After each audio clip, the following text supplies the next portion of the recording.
intended for mature audiences. The views and opinions expressed are those of the panelists and do not reflect in any way those of the podcast partners, sponsors, or affiliates. Enjoy. Hi, this is Michael Buffer, and you're listening to the Voice of the People. Let's get ready for Boxing Voice. You know the saying, stay hungry, stay humble. BoxingVoice.com. I'm humble in defeat, and I'm going to remain humble in victory. This is it, right? Dolly Beyonce Productions. I just wanted to put on a great boxing masterclass BoxingVoice.com. and also show the sweet science of this lovely sport. Man, the first time was so nice, I had to do it twice.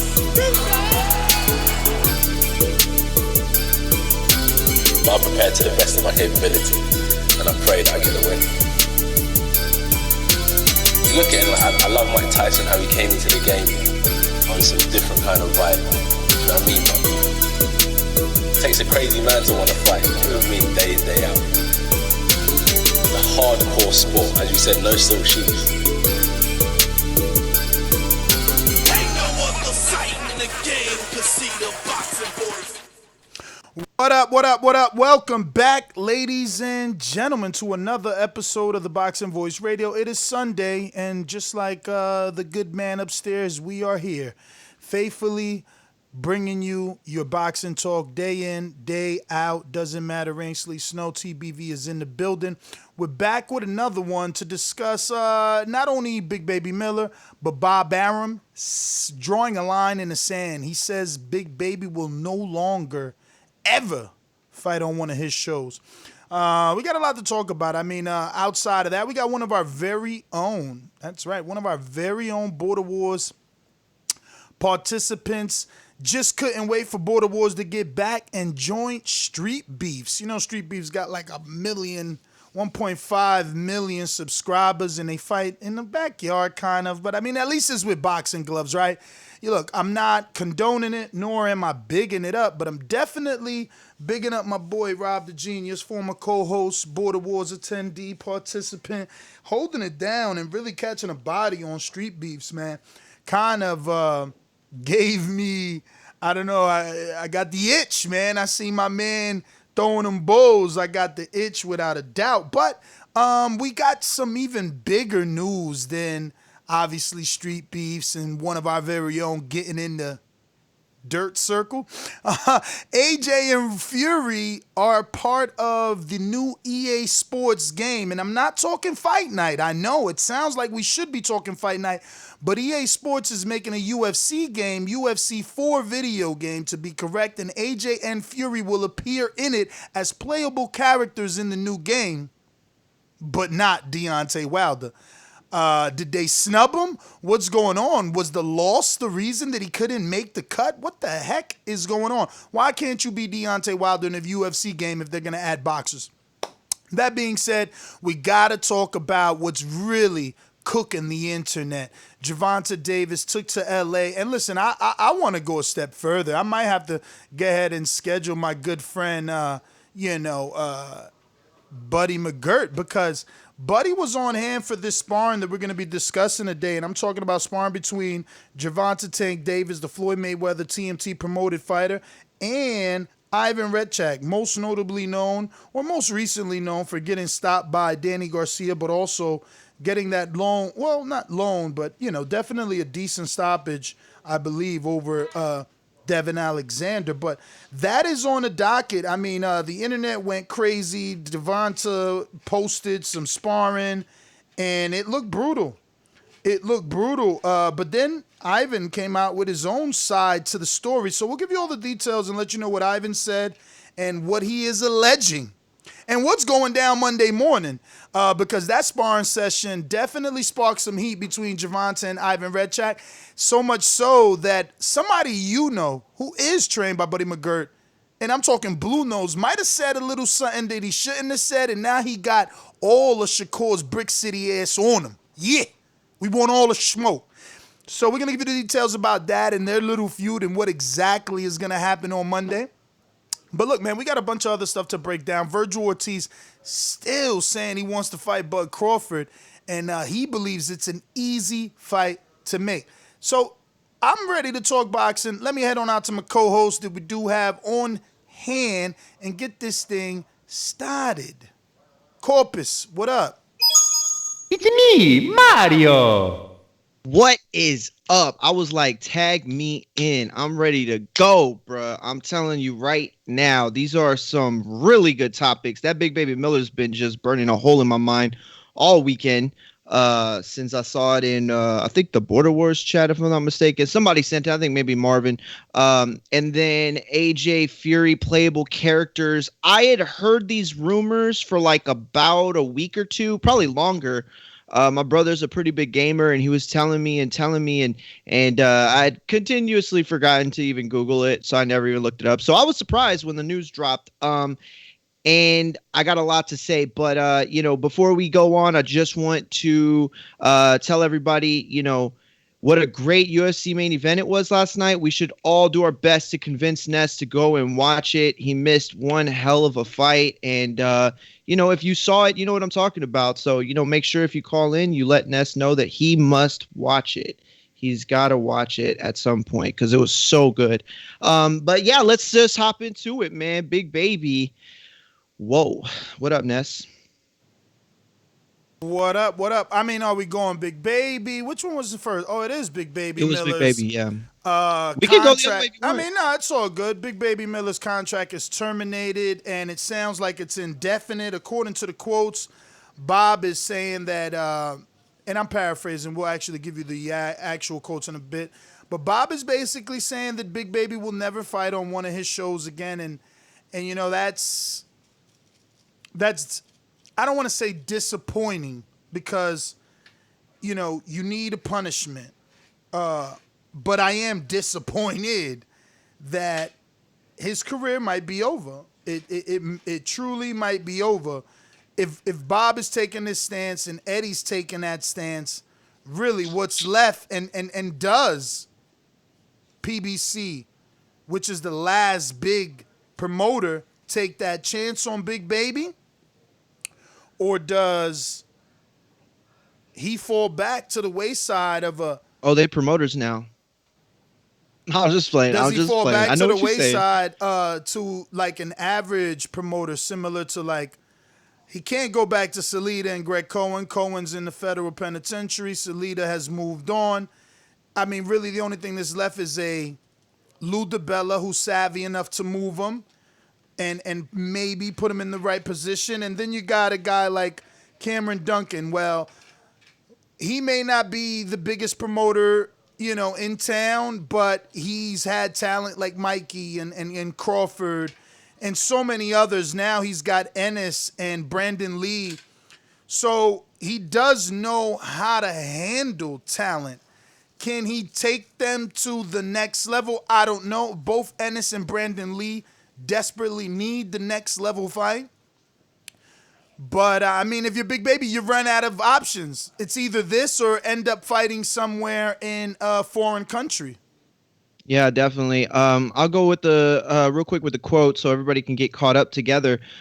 This weekend, it came out this weekend. I don't know when the actual interview was, but it was a TalkSport exclusive from what I saw. And Bob Arum told TalkSport, quote, "I believe that it'll either be a multi-year or life. If he isn't banned for life, then I believe it'll be multi-year suspension. It's very, very hard to deal with stupidity. And if you're asking me if I'd continue my contract with them, the answer is not in your life. Jarrell Miller will never fight on a top-rank card." Bob also went on to say, he told me, and he's talking about Miller in the conversation, he told me it was his people that did it. He would be very careful. He would have a special nutritionist. He also said, if a fighter takes, this is Bob saying, if a fighter takes performance-enhancing drugs getting ready to participate in a fight, then I look at it as attempted murder. He said a lot of strong things. That's a very, very big blow. I will say this. You said that it's disheartening, I guess, kind of news. And I think a lot of people would like be quick to jump, right? And say, oh, you feel bad for a cheat. Oh, blah, blah, blah. Listen to me. You can still feel bad for the situation. You know what I'm saying? Like, you could still feel bad that we're never going to get to see what Miller, or may never get to see what Miller has. You know, that's still something you can feel bad about. Like, what's wrong with feeling bad for a human being? You know, listen, if he's addicted, then you don't know nothing about addiction, because you know that is a mental thing, and that's very, very difficult. You need help with that type of stuff. So it's not all his fault. If it's not an addiction, he's just dumb, well, then that's not a good thing either. And you can feel bad for him for not being conscious enough to do the right thing. That said, all this is BS. All this is BS. How many times did Bob say during the war, I'm never working with Oscar De La Hoya again. I'm never working with Golden Boy again. How many times have we heard these things? This man lives his life based off of hyperbole. Okay, he'll say whatever he's got to say to, you know, to promote. And that's what's going on right now, is that, you know, he's selling one side of the story, but there will always be somebody that's interested in making a buck. And that's what Miller represents at the end of the day. He will be the ultimate bad guy in this situation. And maybe that's not very nice, but it is marketable. And, yeah, we'll definitely see him again, I think. I'll get a lot of, you know, stuff for it, but I know the guy, you know. We all make mistakes. This isn't a mistake, obviously, but I don't want to see a lifetime ban. I would rather see him get some sort of punishment, like you got to face AJ Wilder Fury for like 100,000 each. You know what I'm saying? Like, don't get the payday, but go through that punishment.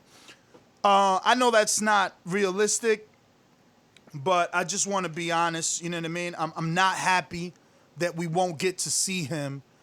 I'm not happy that we won't get closure. Really, that's what I want. I want to know, how good is he? Where is the ceiling at? Who can he really beat? You know what I mean? But we got a super chat from Big Super Mix that says, Mario, that UFC main event was basura. I fell asleep. Oh, come on. We were trying to trick him into watching it. Joseph, come on. Me? We wanted to fool him. Yeah, we were all going to gang up on you to make you watch that crap that we had to sit through, because all week you were saying you didn't want to watch it.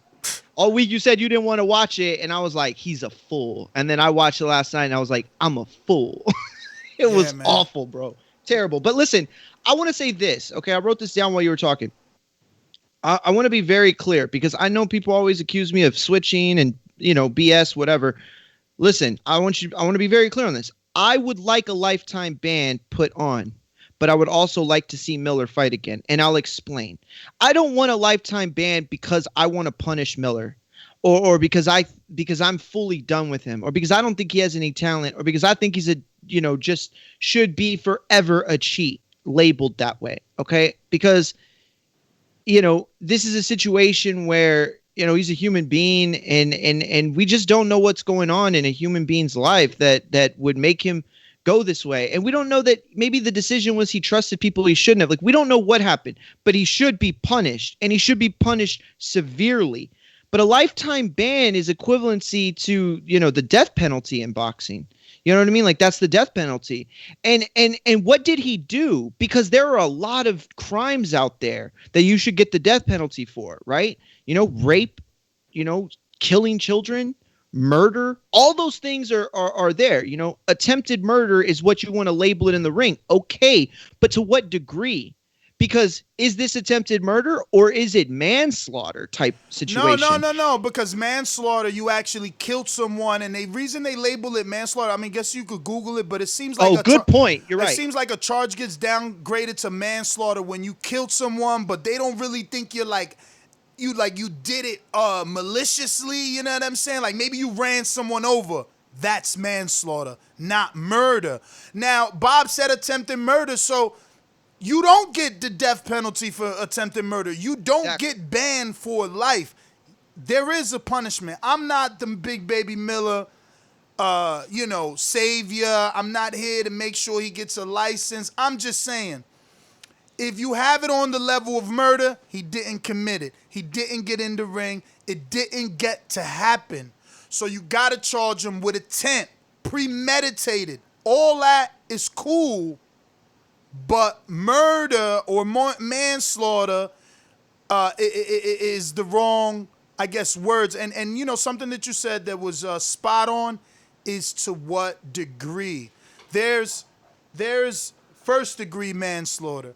There's second, third, fourth. There's aggravated assault, second, third, fourth, first. You know what I mean? So what degree is this charge? What level are we, the boxing community, putting this charge at? Is this a first degree attempted murder? Because it's a second, third offense? So yeah, it's a first degree, or is it a third degree? Is it a second degree? How serious?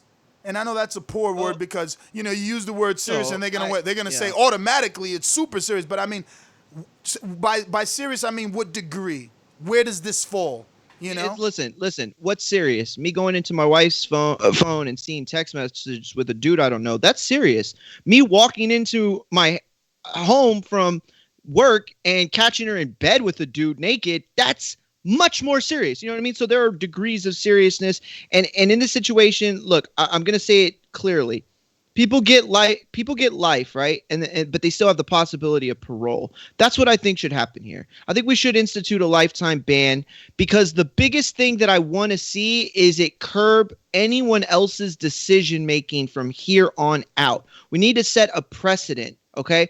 This is how we do it. We institute a lifetime ban, but we give the man the opportunity for parole. If he wants to be on a testing that he pays for X amount of years, whatever, and he clears it, then that's fine. They do that to, you know, people that come out of the system. Like, I didn't know that you had to pay for parole. I had no clue. I still don't know how I feel about it. That to me sounds very weird. You're like setting people up to fail. But either way, I didn't know it costs money to be on parole. So for him, you know, if it happens to people in prison, like, this guy's working towards millions. Of course, he should have to pay for it, right?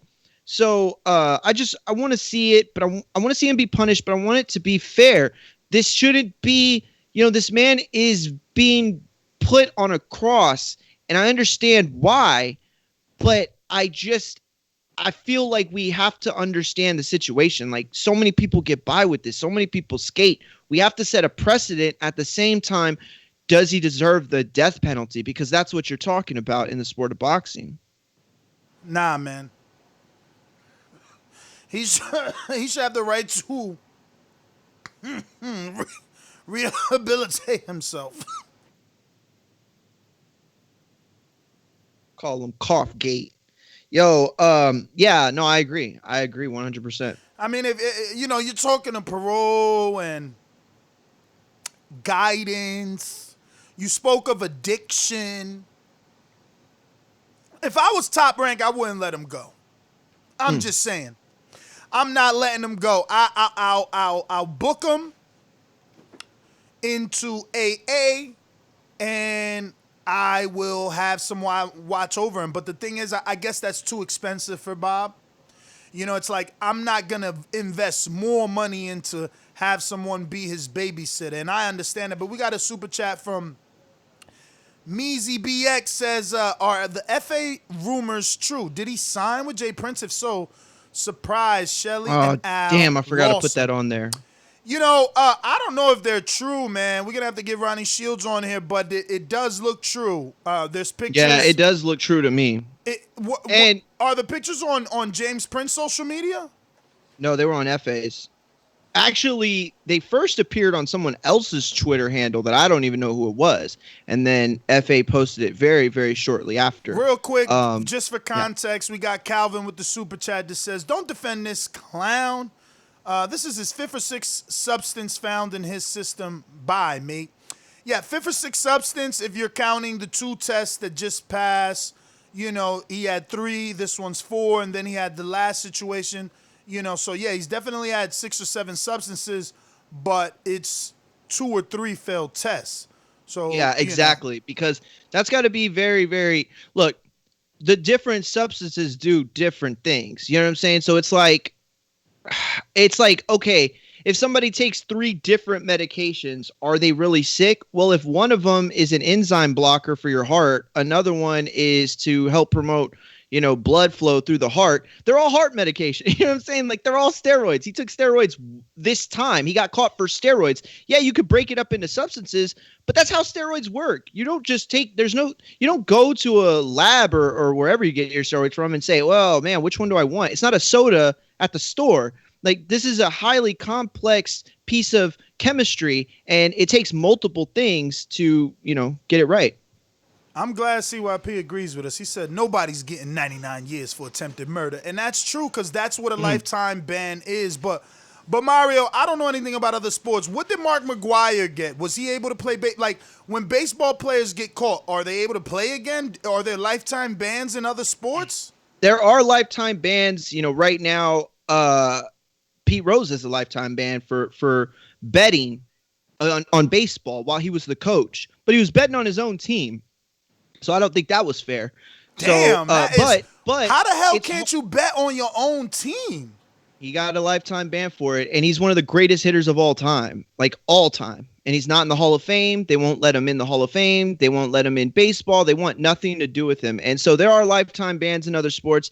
The baseball question with steroids specifically is tough because it went under everybody's nose for a while. Then everybody knew about it but did nothing for a while. Then it came out and nobody was punished. So it's really tough. But for example, guys like Roger Clemens, Barry Bonds, I think Andy Pettitte, a few other guys that should have been first ballot Hall of Famers have been kept out. So even if they're not being punished, they're being punished in the sport through other means. And that's what can happen with Miller.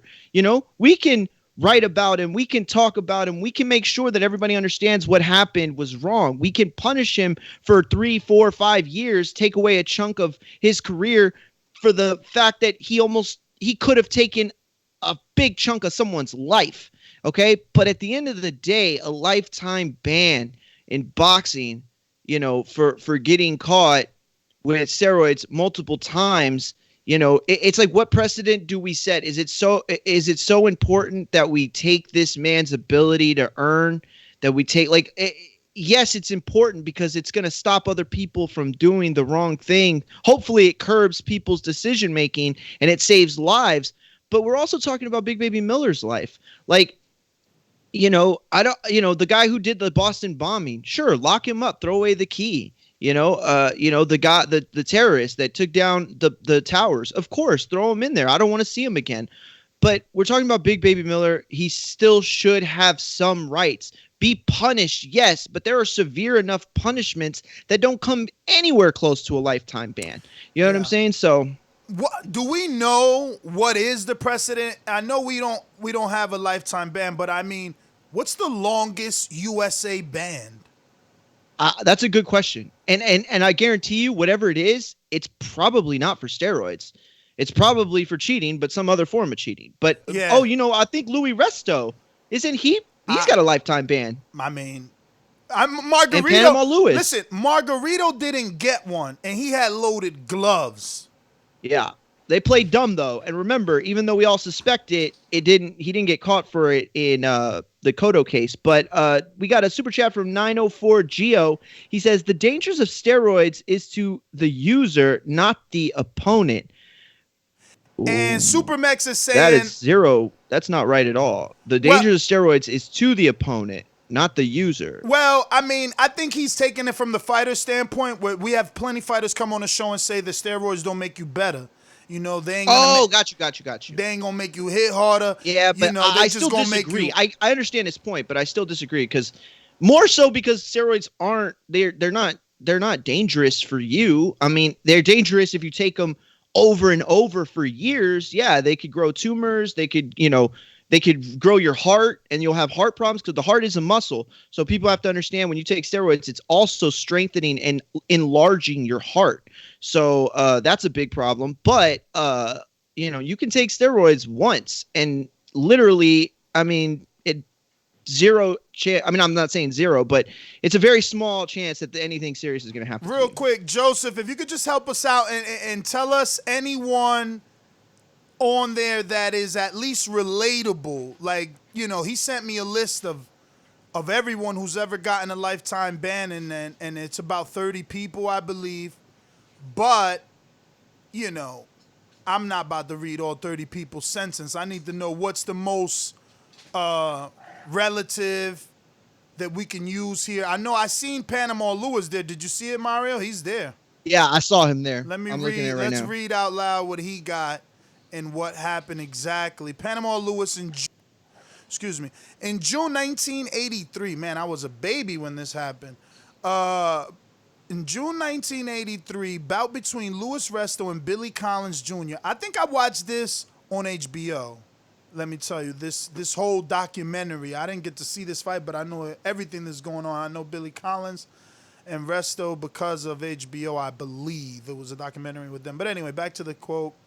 Louis Resto and Billy Collins Jr. Resto was found to have used tampered gloves with little padding. Collins' eyes were so badly damaged, his career ended shortly after, and Resto's trainer, Panama Lewis, was permanently stripped of his license by the New York State Athletic Commission, a ruling that other states followed. And that's what's going to have to happen. For him to really get a lifetime ban, Nevada has to now say, yo, we banning you for life, and other states have to follow suit. The difference here, I just want to say, is just like you had Billy Collins pass away, and you had there was a victim. There was a victim. You know what I mean? Definitely. And Definitely. And obviously Billy Collins passed away, so there was a murder. And just understand too, like, yes, you could make the point that he didn't die in the ring, but nothing for him was the same after that night. Everything was different. And if you watch that documentary or you read the chronicles from man, I forgot what that guy's name is, the one they named the award after that Dan Rafa won. Garrett if you read Fletcher that, Award, I think? yes, thank you.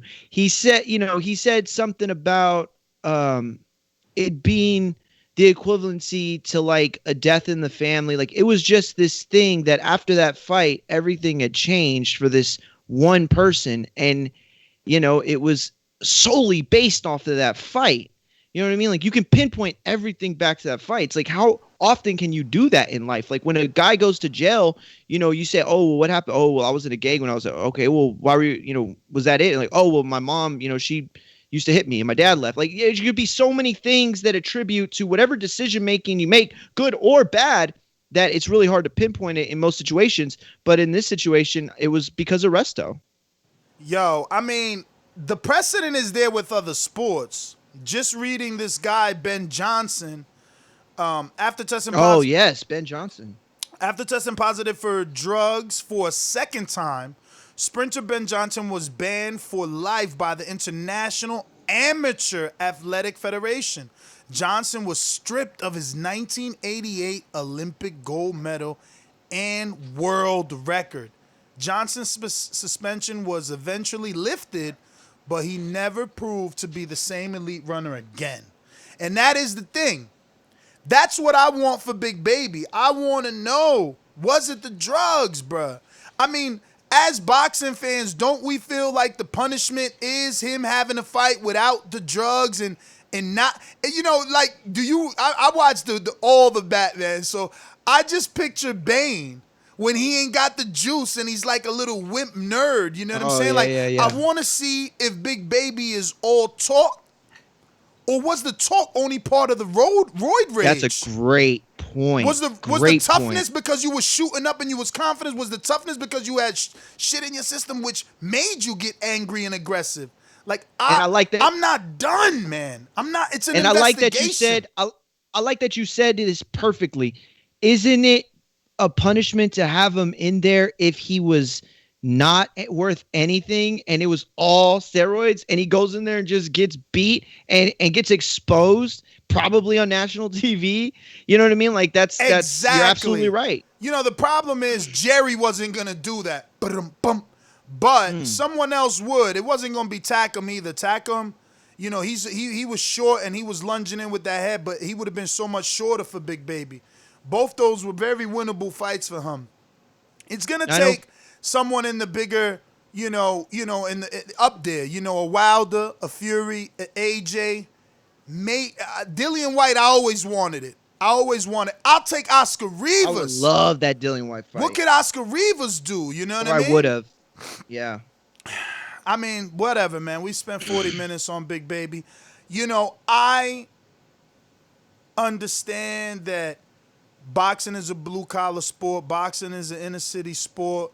You know, people usually resort to boxing because they have no other way out.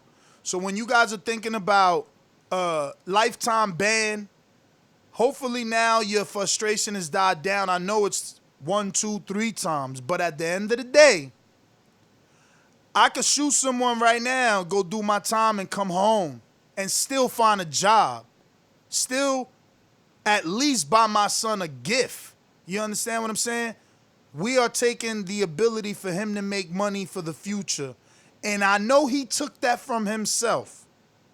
I know he did, but I'm just saying, it's a lifetime ban. I don't know, man. If he would have been in the ring like Louis Resto, like Panama Lewis, maybe we could be talking about that, but he didn't make it to the ring. He didn't make it to the ring.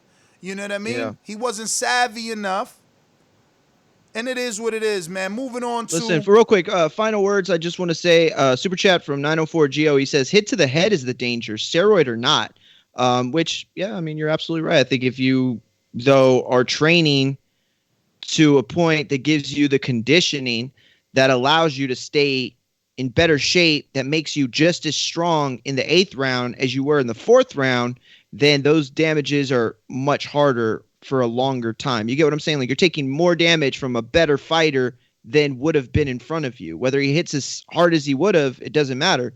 You know, your power goes down throughout rounds. And real quick, I do want to say, I do think that Bob made the right decision consciously for letting him go. It's setting a precedent. So now if somebody, you know, I'm not going to even throw anybody's name out, but let's just say there's a big time heavyweight fighter named Victor Smith. And Victor Smith is like, man, I got to fight AJ. He's really good. I might want to take steroids. Well, he's like, oh man, but look what happened to Big Baby. Like, everybody gave him all this crap. You know, he got suspended for X amount of time. Top Rank dropped him after a week or two. So it just adds to the things that you know you'll get in trouble for. That said, I do agree with you, Ness. I think ultimately Top Rank could have salvaged him if they wanted. You know, there's enough there with the addiction angle, and you know they could have played it up different, but to keep him. But ultimately, I think it was the right thing. But yeah, let's move on. Yeah, man. We'll see what happens, man. You know, I don't think Bob did the right thing. Like, for me, I mean, obviously, I'm not Bob Arum, man. He's been in business for 84 years. But I'm just saying, like, you know, did we check all the boxes? Did we go through all the options? Like I said, there was still, you know, AA. Put him in AA. Chalk it up as addiction. Book him into an inpatient if you're Bob. You got Big Baby where you want him right now, okay? He knows that the doors are closing. He knows he owes money to 2 people, and he's losing the ability to make more money on that level. You can make him check into an inpatient program. It could be public. You know what I'm saying? ESPN could cover it, and that's how you return your investment. Joe Tessitore saying, man, Big Baby's serious about trying to be a world champion. Andre Ward, you think after checking in rehab, he won't be able to work out in rehab, will he? Well, he could shadow box. And Tim Bradley chimes in. He could be doing push-ups. I mean, if he's serious, we'll see what happens when he get out that inpatient program, you know? Yo, make it an addiction thing, because it probably is. I mean, smarter people than me have mentioned addiction. So, man, for Big Baby, I hope he can go to some sort of AA, some sort of therapy. And I hope he can come back without, I don't know. You ever seen the movie Rounders? Rounders. I feel like I heard of that. It's a Matt Damon movie where he plays poker. I feel like I heard of that. And there's a Russian guy who's part of the KGB, and there's like a rule. Like in the poker game, in the poker rounders, underground games in New York, they're like, don't ever let KGB get a hold of you. If you owe them money, it's the last person in the game you want to owe money to. Damn. Yo, that's Big Baby right there. he owes money to the wrong one. I'm telling you right now. All right. Well, from based on our comment sections, they definitely don't care if he comes back. It's crazy. I don't. Maybe I had that personal investment, but his style, his physique, that intrigued me versus a lot of people. You know what I mean? Punishment is like throw him in there with Luis Ortiz. You know what I'm saying? Like, I wanted to see that fight, but whatever. We'll move on. AJ Fury, talk of the town for all the wrong reasons. EA Sports, instead of making the boxing community happy, they've frustrated us, if not upset the hell out of us, by adding two of our best fighters into a UFC game so they could be butt buddies. I don't understand why, but I do. It's dollars. For EA to abandon boxing, there has to be a bigger UFC fandom than there does boxing. And it's got to be easier to do UFC and the licensing agreement and then reach out to AJ and Tyson, just two people, and ask, can we get your, likeness? Are you willing to be part of the game? But everybody we interview, boxer-wise, always says yes. They are willing to be part of the boxing game. So I can't really, make sense of it other than they're the two biggest guys in boxing, not named Canelo, which again makes no sense. Why no Canelo? Yeah, listen, just some clarity here. They are going to be on the UFC game. However, they will be pre-order characters only. They are characters that you can get if you pre-order the game. So if you don't pre-order the game, you won't get them part of the package. But usually you can still buy those characters later. I've seen that in UFC games in the past, WWE games. They always do that. So right now they are the poster boys in a sense. Like right now, Masadov and Stylebender are the two guys that are on, I think, each cover, or they're on the same cover together. But those are the guys fronting at the front of it for UFC. But what's crazy to me is that AJ and Fury are being showcased over every other UFC fighter on the video games commercial. They are the draw here. Like, boxing is dropping the ball so bad because all anyone has talked about since I've seen this on my timeline, I can't wait to play with Fury. I can't wait to play with AJ. I want to see, how do they kick? How do they wrestle? What's their stats going to be like? You know what I'm saying? So the intrigue is for the fighters, the boxers. And not only that, Ness, they are saying for the first time ever, this is a rumor, the season mode, right? The career mode, like the one in Fight Night, for the UFC 4, they usually lead to super fights, right? Last time they would make it where you could fight the guy above your weight class. So the welterweight champion versus the middleweight champion versus light heavyweight or whatever. Or you could drop down and fight the champion under you.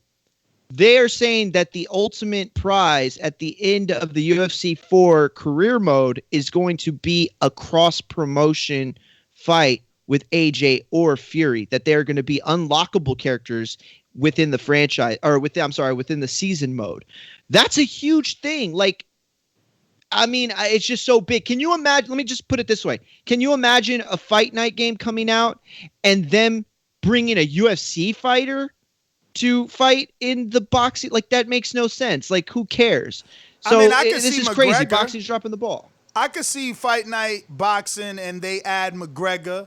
But we got a super chat from Calvin that says, apparently EA have said they're not interested in the boxing game, and the crying emoji. Yeah, I mean, look. Yeah, they dumb. I'm so happy that I don't play video games anymore. You know what I mean? I don't even know what, like, I hear y'all talk about Fight Night and I'm like, I don't even know what Fight Night I had. Like, I had a PS2. So whatever Fight Night. Oh, you had Fight Night 1 then, yeah. Whatever Fight Night those were, like, what's the one that was a Blu-ray player too?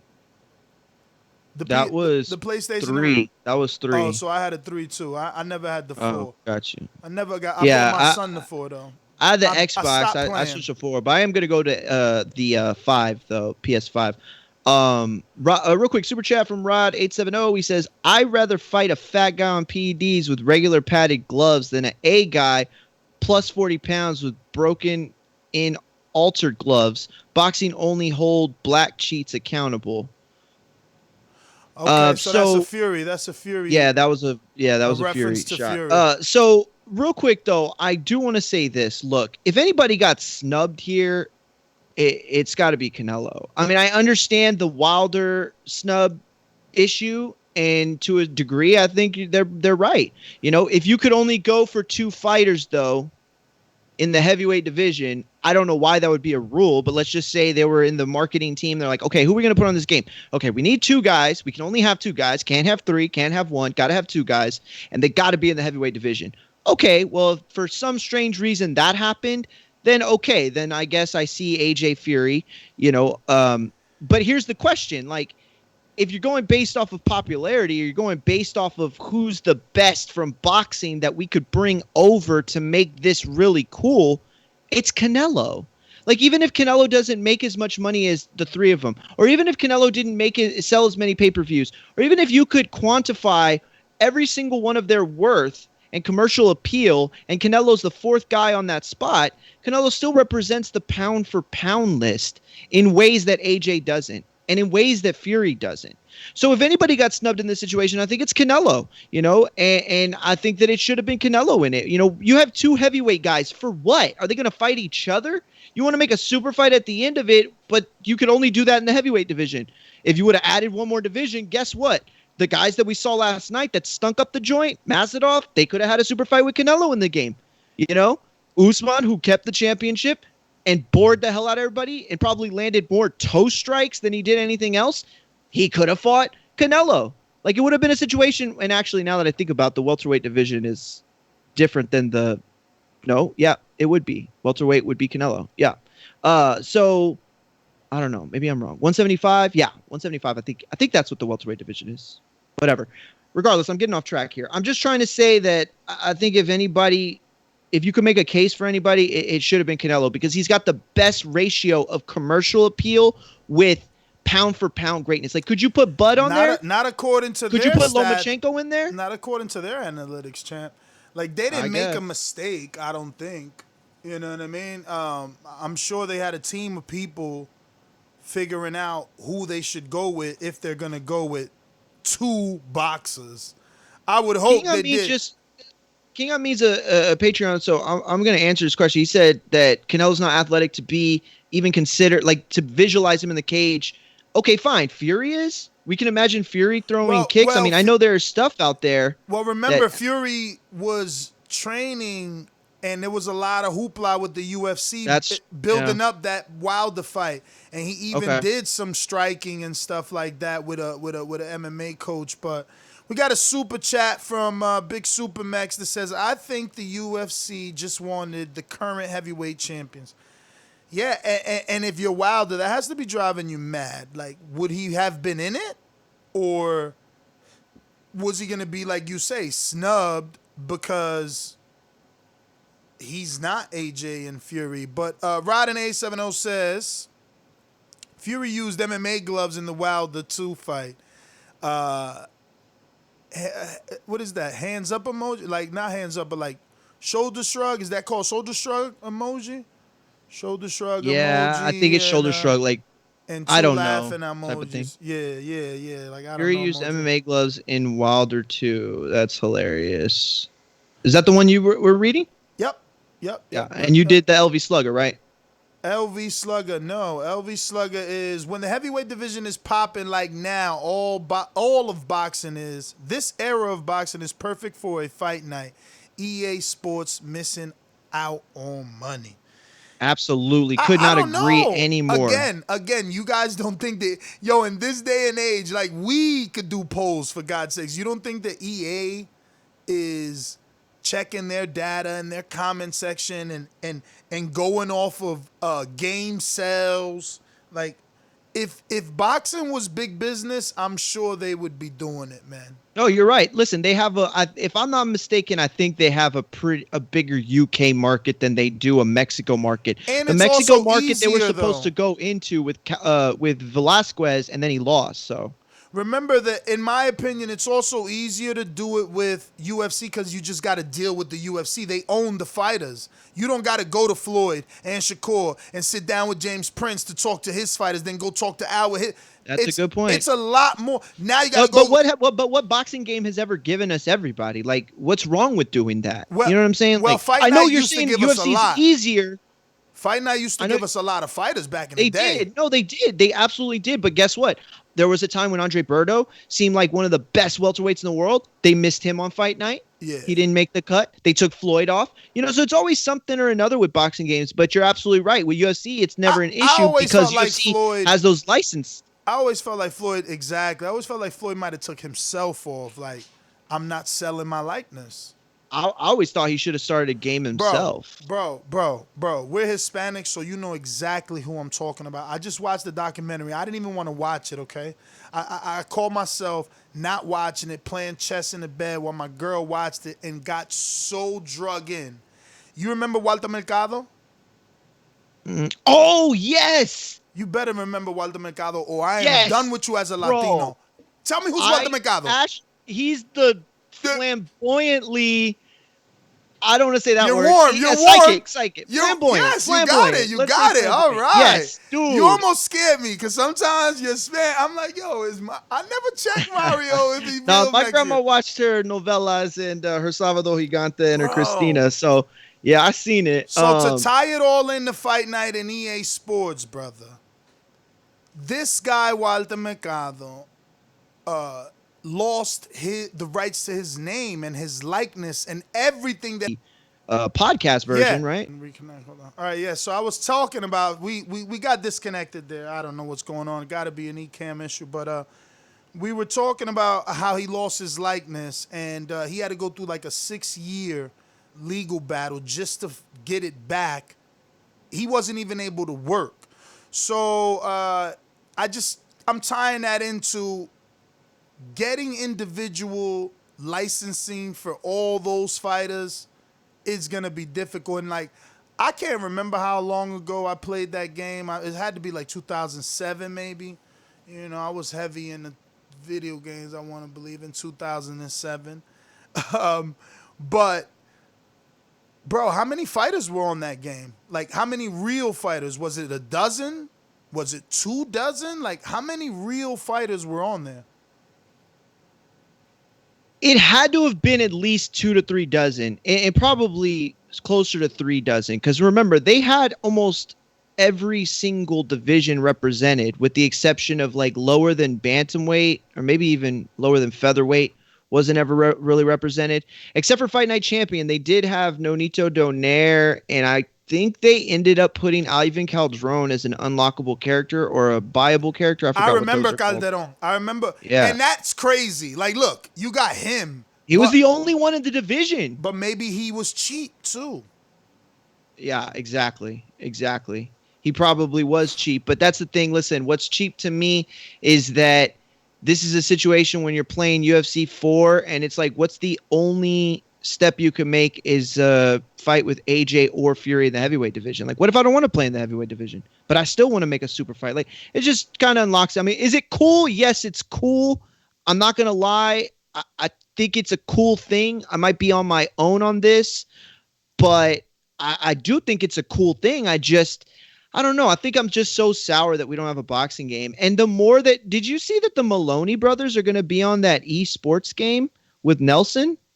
Like, are they trying to give us the people that no one's ever heard of? Like, I don't even get this. Like, at what point? Like, dude, who's but next? I told you the even fact a John Ryder would be better than this. Dude, the fact that they got Johnny Nelson in that game means they're not even taking it seriously, bro. I'm going to say the same thing you said, bro. I'm going to say you said, yo, I want to see the analytics. How many people go and pick Johnny Nelson? I want to see the analytics. How many people pick both Maloney brothers? And you can add those numbers together and let me know how many times they pick. I would rather pick Nestor Gibbs. I would rather pick Border Wars contest. I would rather make my own fighter based off of Santiago or Marvin than I would rather play with the Maloney. Why do I want to play with the Maloney brothers? Why? Clue. For No what clue. reason? No Like, clue, I'm man. too high to create my own player? Like, that's the only reason I could think of. You know, boxing, it's crazy because, you know, Mayweather-Pacquiao happened, Mayweather-McGregor happened, you know, AJ, Vlad, Ruiz, AJ, Wilder, Fury. That really put boxing on the map, in my opinion. It isn't a niche sport. Like, these guys are not even old enough to remember when people used to say boxing's dead or dying, or when Oscar leaves or when Mike leaves. Like, people been saying boxing is gonna die when Mike left, when Oscar left, when Floyd left. You know what I mean? And it hasn't. And they don't even say that phrase anymore. So it's weird to me that we're not in a place where they are taking advantage of how popular, you know, Agreed. the sport is right now. Like, I mean, look at Keith Thurman and Sean Porter and all those guys. Like, they are on Fox all the time. I don't know. This is just a weird thing, but Listen, I want to make I this don't one play last video point games real no quick. more anyway, so. I want to make this one last point, and I want to hear one thing from you because you haven't discussed whether or not you thought they snubbed Wilder, and I know you don't want to get into any of that, but I think that you know, they did, but it's not a snub, right? I mean, we don't know the timeline of when this game was developed and when it was completely done, and how long was it going to take to make a Wilder or a Fury, depending on the outcome. But I'm going off the outcome. You know what I mean? Okay, sure. I'm going off the and that's outcome, fair. which is still unfair, to be honest with you, because No, I got you. Mike Tyson had losses and they put him in the game. You know what I mean? So Listen, I got you. Still, I got you. He's still notoriously, historically, one of, if not the biggest puncher. So it's like, I would want to play as him. You know what I mean? You want me to get you? Want me to get you? Because I got you. You want me to get you? Go for I got it. you.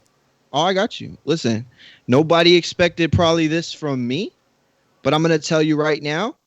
Is Wilder being snubbed? No, he's been snubbed. Let me tell you, this isn't new. This is what's going on. Yeah, could they right now say that he's not being snubbed because the titles are represented? Sure. But where was any of this when Wilder had the titles, when Wilder was doing the things he was doing? And I know this sounds weird coming from me, but let me tell y'all something that y'all have no clue about. Maybe Joseph and a couple other people, but let me tell y'all what y'all have no clue about. Tyson Fury was led into the WWE, right? Okay. The reason why is because they knew they were going to be able to promote a cross-branded Fox ESPN pay-per-view. If you didn't know, WWE is now on Fox. SmackDown is on Fox. Raw is still on USA. Wilder was the Fox fighter, but they had the ESPN fighter coming over into WWE on its first night on Fox. On Fox. Now, here's the other thing. You could say, okay, well, you know, they went with Fury. He's really like marketable and he's loud and he's kind of a WWE character in the, you know, as a whole. Wilder's not. Running around screaming bomb squad sounds like something that a guy who, you know, sounds like Sergeant Slaughter or something like that. Like, what are you talking about right now? He is that kind of guy, right? But what happened? They never gave him none of that light. He never got none of that love. And we're not going to say that WWE just started working with boxers because Floyd Mayweather got a shot in there. There's been a plethora of fighters and boxers that have gotten shots in the WWE. Deontay Wilder didn't get his shot. Why? Why was Deontay Wilder not part of that conversation? Why didn't they call him? He was a Fox fighter. They got the ESPN guy to come over to help promote. You know what I'm saying? Like, it just doesn't make any sense. So, you know, is he being snubbed in this situation right here? No, because they could say they're going for the champions. Fine. They could talk about them wanting to expand into the UK market. Great. There are a lot of reasons why this makes sense that have nothing to do with Deontay Wilder. The problem is this is part of a, what's the word I'm looking for? It's part of a like these things keep happening. What's the word that I'm looking for? It's a pattern, right? Is that, I guess, the word I'm looking for? It's like a pattern. And the pattern's starting to happen that it's like, what other explanations are there? You know, and this might not add to the pattern perfectly, but I don't know. I'll just tell you that Deontay Wilder seemed like a monster for a very long time. And if video games and professional wrestling couldn't see the marketability in a monster, then they're not doing their job right. And I can tell you they need to fire their analytics because they're no good. But, you know, Tyson Fury got that shot. And now Deontay Wilder, now AJ and Fury get this shot. And so I don't know. It's unfortunate. I don't see why. You know, I might not think that Wilder can beat Fury, and I might pick Dillian White over Wilder. But that doesn't mean that I don't think that Wilder's not talented, nor do I think he's not marketable, because he very much is. But those are my final thoughts on it. I don't know if you want to say anything else on this topic. I don't. Okay. But we have a few super chats, and strangely enough, we have a counterpunch, and then we have a debate taking place. Counterpunch already? Yeah. That's the debate. That's the debate right now. So I seen the counterpunch, and I'm seeing CYP, and I'm seeing Brandon, and they going at it. Because Brandon is like, yo, they not gonna break the format of the show to go to you because you want to say something on the topic. And CYP is like, man, they businessmen. They're going to capitalize, right? And I'm like, I am a businessman. But, yeah. But what is so important? Like, yo, Brandon said, yo, Ness, take Mr. CYP call. Change the show's format because he got some source, groundbreaking, mind-boggling, thought-provoking knowledge to drop. Now, I know that's dripped in sarcasm. That was dripped in sarcasm. Yeah. He's trolling. He's trolling. I was believing for like a second, but only because I'm not reading it. You know what I mean? Yeah, man. So what do you think? You want to go to CYP and break the format of the show? I'll put it this way. I think that for us to break the format and take a call during this time, it shouldn't be considered a counterpunch. It should be considered something else, because to me, well, I think he used the counterpunch because that's the only way you get in. No, of course. On that subject. Exactly. No, and I understand why CYP did it, and he just exposed a flaw in it right now, which we're grateful for, because now we got to go back and start to figure this out. But here's the thing: if we start to open this up as just a counterpunch, like any of the other ones, we're going to open up ourselves to being here for like 3 or 4 hour shows. Because then now what's going to stop people from doing it, as soon as we bring up a topic? Also, do the calls disappear at that point? Are people going to stick around for their live calls if they got their counterpunches in later? Like, we have a segment where we take calls, and that's the majority of the show. If you think about it, the callers are the majority of the show, really, which is how we've always done it, and we love it that way. But if we start to open this up like this, do we lose a lot of those people at the end? Is my only worry. But I don't know. Maybe we should, because we only do one of these flagship shows a week now, maybe we should start taking calls after the segment. Maybe we should go to the topic 1, take a couple calls, go to topic 2, take a couple calls. Only issue with that is then the person that you did take a couple calls from, like, we haven't talked about 2 topics. Plus, good call. You're right. Plus, we haven't mentioned any news or notes.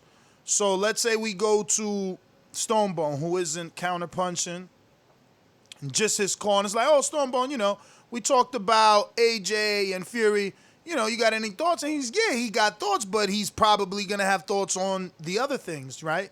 And now he doesn't get 2 calls. And that's a great point. You're absolutely right. That doesn't work. And Earthquake is in the chat saying that people will start saying, why ain't y'all let me on early? You let CYP call it, and that's just going to open up the floodgates. And that's what I'm talking about. Well, no. I mean, that's what a counterpunch is for, though. Oh, and look at what Ruiz saying. Yeah, but look at what Ruiz saying. What's the point of paying to jump the line when you can just drop $5 a show to jump it anytime you want? You get what I'm saying? Like, people pay for the privilege to be on first and be hurt first. Well, that's what a ringer is. But that's what a ringer is. Exactly. So if there isn't a ringer ahead of him, if there's no ringer, let's say if Josh hasn't called in or whoever's a ringer, who is he cutting? Okay, fine. Listen, I think we should do this. I think we should let CYP get the counterpunch in, okay? Give him the 45 seconds. Now, we're going to say right here, right now, we're not going to let this happen for the rest of the show. We will discuss it when we go back with the pre-pro with Joseph and Kells and everybody else. I think that was the discussion. We'll hear from it in the comments and stuff like that. Of course, but what I'm saying is I don't want him to counterpunch again. Majid, like he paid, man. Let's hear it. Yeah, he paid. Let's hear it. But at the same time, let's just, hold off from doing it again for the rest of the show until we get to the callers. And then we'll come back tomorrow and give like some official rules on how we're going to handle that. But yeah, definitely grateful to CYP for exposing this. Even Steve said free CYP. They want to hear him, man. Let's do it. CYP, let's get him. You a man of the people. Brandon's not going to like this, but Brandon, I think that means he could possibly win in that caller of the year. I mean, I do have to remind y'all, this is the only guy that was ever a triple rank. So, I mean, he is a man of the people. I can't deny that. Well, CYP, let's bring you in here. Everybody will understand where I'm coming from. What I'm telling you is I break bread with y'all. So if y'all gonna talk for 3 hours and I may have to leave and handle a class, I'm a busy man. I may not be able to drop that bread to y'all later on. So let me drop that bread right now on the topic so I don't forget. So if I leave, I'm paying y'all pocket. I'm giving y'all money. This ain't free. This ain't here CYP talk for fun. No. If y'all want to hear me talk, go to my Instagram page, follow my show, which is doing numbers. Do that. But on this is y'all show. So I'm here to pay y'all. I mean, y'all entertain me. I want to pay you. So if y'all don't want my money, block those counter punches early. Be stupid. I don't give a shit. But I'm telling you, I think that's a good idea. If a person got something to say right now, you might get their money now because they may not stick around later. People do drop off before the calls come. They drop off. I've seen the numbers go from 300 to 200. You're right. I see it. They leave. Yeah, you're right. I see it. I see it all the time on Blog Talk. You're right. So what is it that you had for us, CYP? Did he go? Did he drop off? Oh, no. Don't even worry about that. Because I'm going to prove to you that it ain't about me just talking. I'm just going to keep it about that. I'll wait like little bitch Brandon want me to and wait to the end if I'm still here. Let's see. Let's see if I can let's see if I got money for y'all 2 hours from now. I don't know. But hopefully I'm here. Let's see.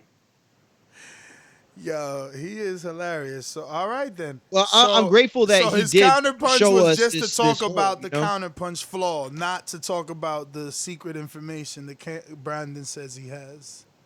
I'm so lost, but all right.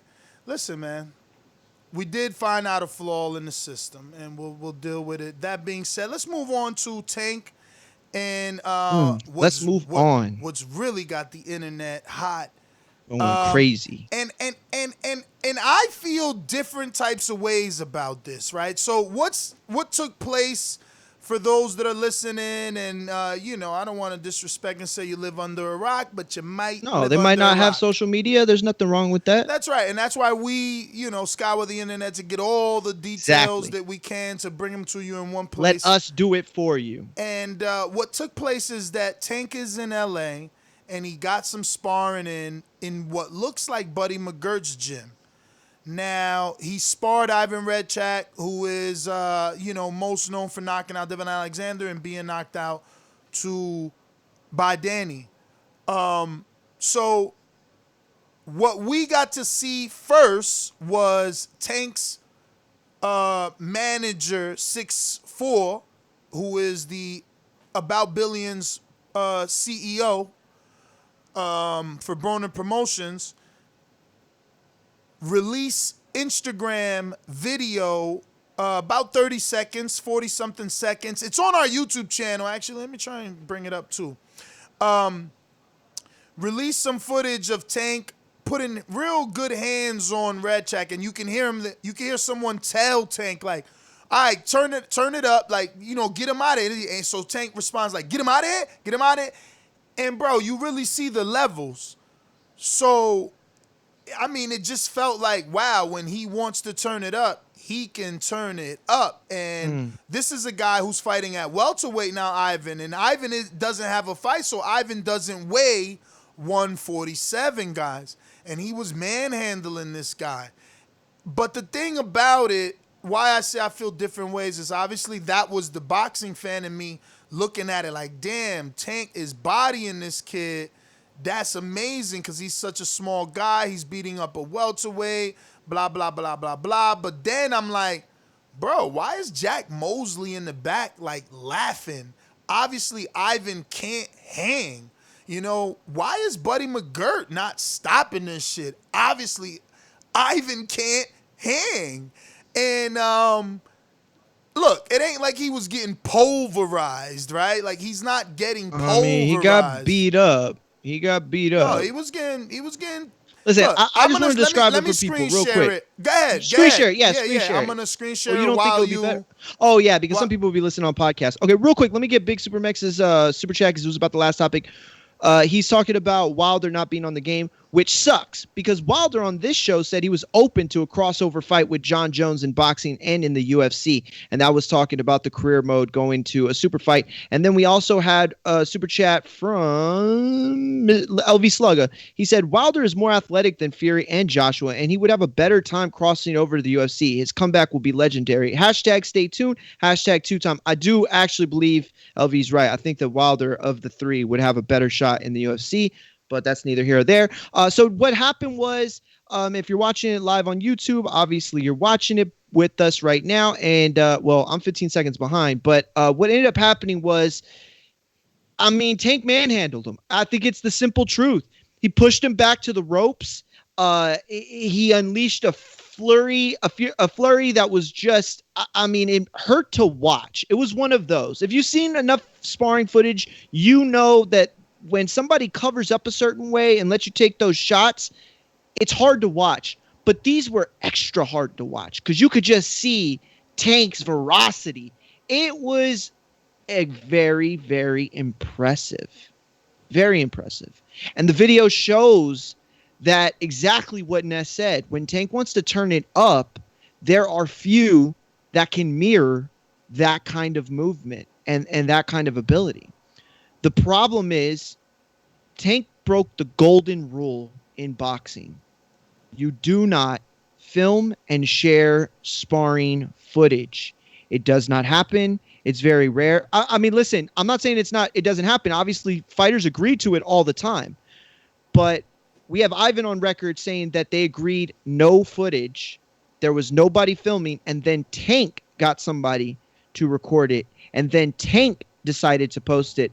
Right now I'm watching the left side of the ring from the left side. Tank throwing overhands, peppering with the jab, uppercuts, hooks. Now he's throwing uppercuts hard. Oh, and he hurt Ivan right there with an uppercut and then an overhand left. It was a vicious, vicious shot. But I don't know, Ness. To me, I think this was a bitch move. I'm going to just be honest. I think it was a bitch move.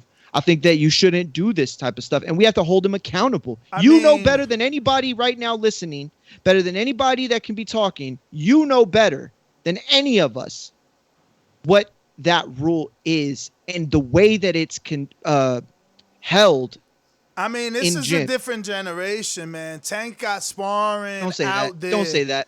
Listen to That's me. what leads to the August Alsina BS. Listen okay, because we say, oh, it's a different generation. They're different kids. No, we hold them to the standards, or else we end up with Tekashi 6ix9s instead of Tupac's. You feel me? But the issue is this, brother. Did Tank release it? He put it on his social media?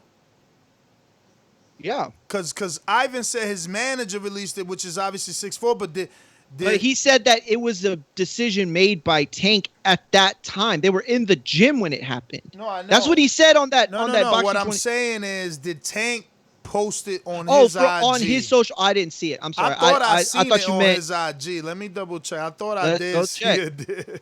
I thought I did too. I saw. Bruh, listen, you know I'm on Twitter something. mostly. Let me tell you I saw it something. from Twitter, and I thought I saw it on the IG. Hell yeah, he posted it, and it only got 200, that's what I'm saying. It only got almost 200,000, 192. Yo, you know what? Let me go there to give it a thumbs, a dislike right now. You can't put it down. No, I know. I'm just. I'm gonna comment that this is BS because listen, this isn't about do you like Tank the man? Do you like Tank the fighter? Do you think he's better than Ryan Garcia? None of this has anything to do with that. This is a golden rule. And we know why Tank did it because he wanted Nestor. I'm not saying Ness specifically, but he wanted somebody to come out and say, whoa, he's beating on Ivan. Isn't Ivan the bigger guy? Isn't Ivan? Look at he's bullying him. Didn't we say that Tank didn't have the ability to bull bigger guys? Didn't we say this? Didn't we say that? He's proving us wrong. That's what he wanted to come out of this. But I am sorry you don't do this to somebody who's giving you the work, right? And then you want to embarrass them. That's not right, bro. That's not right. And nobody is going to be able to call in and tell me that's right. I listen to everybody's opinion. People call me a flip-flopper. I listen to everybody's opinion because I want to give everybody the chance to change my mind. I'm not some dude sitting here like I'm going to think what I want. Oh, these are my morals. I don't care. No, if you have a good reasoning, I'm a reasonable person.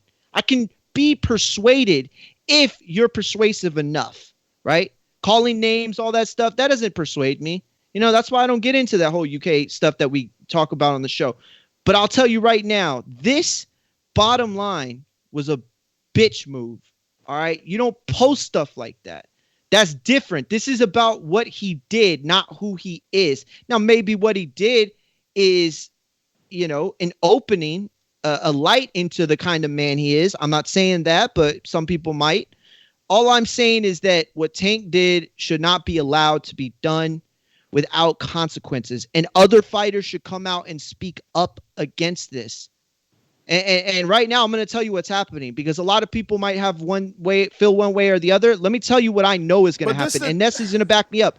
He is going to stop getting sparring partners to do this stuff, or he's going to have to start paying more people or higher wages because of this. They want that work, man. They need that work. For Redkach, who else? But I'm not talking about the nobodies. I'm not talking about the guys that live local. Listen, I'm talking about sparring partners at the top level. Let the commission deal with that. Let the commission deal with it the same way they got involved when Mayweather had fake weed, right? And he did the doghouse sparring. Let's talk about the sparring. You watching? You there? We ready? Not yet, but I'm getting there. Bruh, okay, here it goes. Because again, you mad at Tank. I'm mad at Jack Mosley, who's right there. That's him in the all green. And then you're going to see Buddy McGirt. In the very far left. And then you're going to see Blue Nose, which is going to bring us to the other topic, which is obviously Shakur says something like, yo, people coming into the ring at 170, I spar big dudes all the time, but let's be real. I'm paraphrasing. He's like, let's be real. It ain't cool to be 170 anyway. You know what I'm saying? And I think he was taking shots at Blue Nose because then Blue Nose says something and Shakur was like, well, I'll be there Monday. And, Ivan also came out and said that, this was bull crap, that this sparring wasn't official, that this is the last 30 seconds of the fourth round. They did 3 rounds before that, and he won. Same Paulie Malignaggi story. Released the crackling, released the tape, showed him the whole tape. I was beating you up. We were supposed to go 6, and you ain't want to go 6 because he claims Tank gassed out. So, yeah, I want to watch it, though, with you because he is loading up. Now, right there, I paused it because, right, he walks Redkach down, and Redkach immediately gets into panic mode, and he starts pity-patting, and then he wants to kind of shoe shot with the uppercut, which Tank is like, no problem. I will oblige you. Hit me with your little powder fist and let me get this working. Watch this. Tap, tap, block it, block it, block it. Let me take your damn head off. And he's like, hold on, champ, hold on. Now, look, I'm going to pause it there because I've been there. I've been in the position where... Can you please just send it to the chat Skype so I could just push play on my thing because this is too hard to watch it with you like this. No problem. Bro, real quick, though, before you start again, you're absolutely right. He loaded up. And that's the part I don't really have that problems with. Like I How don't you think it's cool. How but don't Ivan's you a have a problem with? professional. But how don't you have a problem with loading up? Sparring's supposed to be work. He was trying to knock him out. I get you, but that's a grown man doing his profession. If anybody knows how to protect themselves in that situation, it's that man. Bruh, okay? You right about So- one thing. It ain't other guys. Ivan probably won't spar, even though he's claiming, he's inviting Tank back on Monday, and they supposed to get it in, and Tank said he's coming and he's gonna do it live. So we'll see if he's gonna put it on the IG live. But I feel like Ivan, like, why would you want that type of work? Like, now you about to go have a fight with Tank for free in the gym on Monday on live for like clout, bruh. And again, let's watch what Tank is about to do. Okay, go ahead. I'm ready. Just let me know when you're gonna push play. I mean, what I'm mark at are you at? 143. 19 seconds. 143. But we can take it back. You want to go There's back? only a minute 43 Nah, on let's the go thing. back. I'm going back. Okay, go back to the very 19 beginning. seconds. I got it on 19 seconds. So I got it on we're 19 in the clinch. seconds. We're in the clinch, and this is Jack Mosley. Okay, you ready? Holding him. One. You count it down. 1, 2, 3. So right there, and he's hitting him with all type of behind the head left. shots too. All type of behind the head shots here. But look, it's nothing. Let me just block that and give you these big bombs. And he's like, oh, that look was at too that hard. overhand left, bro. Yeah. And look, he tried to bully him. That's why I don't have any problems. He tried to be the bigger guy in the ring. All right, you want to talk about fair work? Look at that. You getting work? That. Oh man, piecing him up, bro. And it's look at Tank. Oh man, it's Tank's so a different malicious. monster, You can bro. see. You can see. Look at him. And look at Buddy McGirt. That's Buddy McGirt, and that's Blue Nose right there. Yeah, so I don't watching. know what transpired between this kid in the background watching and Shakur, but we might. I do. Oh, good. Well, fill us in because we might get some spawn footage of him. Now look at that last left right there. Not last, but look, he's putting his entire body. Like, that's not practice, bruh. I won't spawn him again. Like, you ain't teaching me nothing. You trying to knock me out. How I'm learning. Oh, big left uppercut. Bro, with that's the not pullover work, left. man. That's not work. That's you being a jerk, man. Because spawn is supposed to be work. Like, I can't imagine. If you're beating on a guy though that's inexperienced or an amateur, I hear you. But bro, what do you like? Ivan is a grown man. Like, if he can't protect himself, then bro, I think you need to let someone know that, yo, we gonna have a fight. We not gonna spar. Like, that's a fight, man. Look, he was falling all over the place, man. I don't know. Listen, all right. Let me get to these super chats. I got a few. okay, after. go ahead, and then I'll bring you into what was said. We got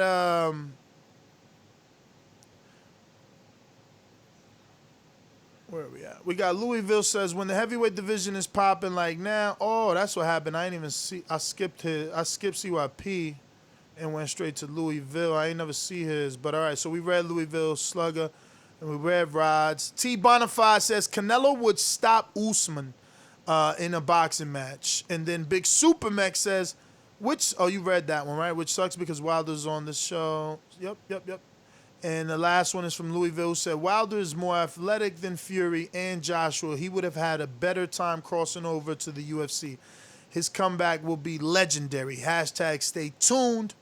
Two-time. Hashtag two-time. So, yeah. I guess that's it on the Tank, man. I mean, I want to see what happens on Monday, but, I'm looking at Jack Mosley and Buddy McGirt, which I'm gonna get on to talk about that eventually. I'm looking at them sideways, man, because look, I'm 40 something.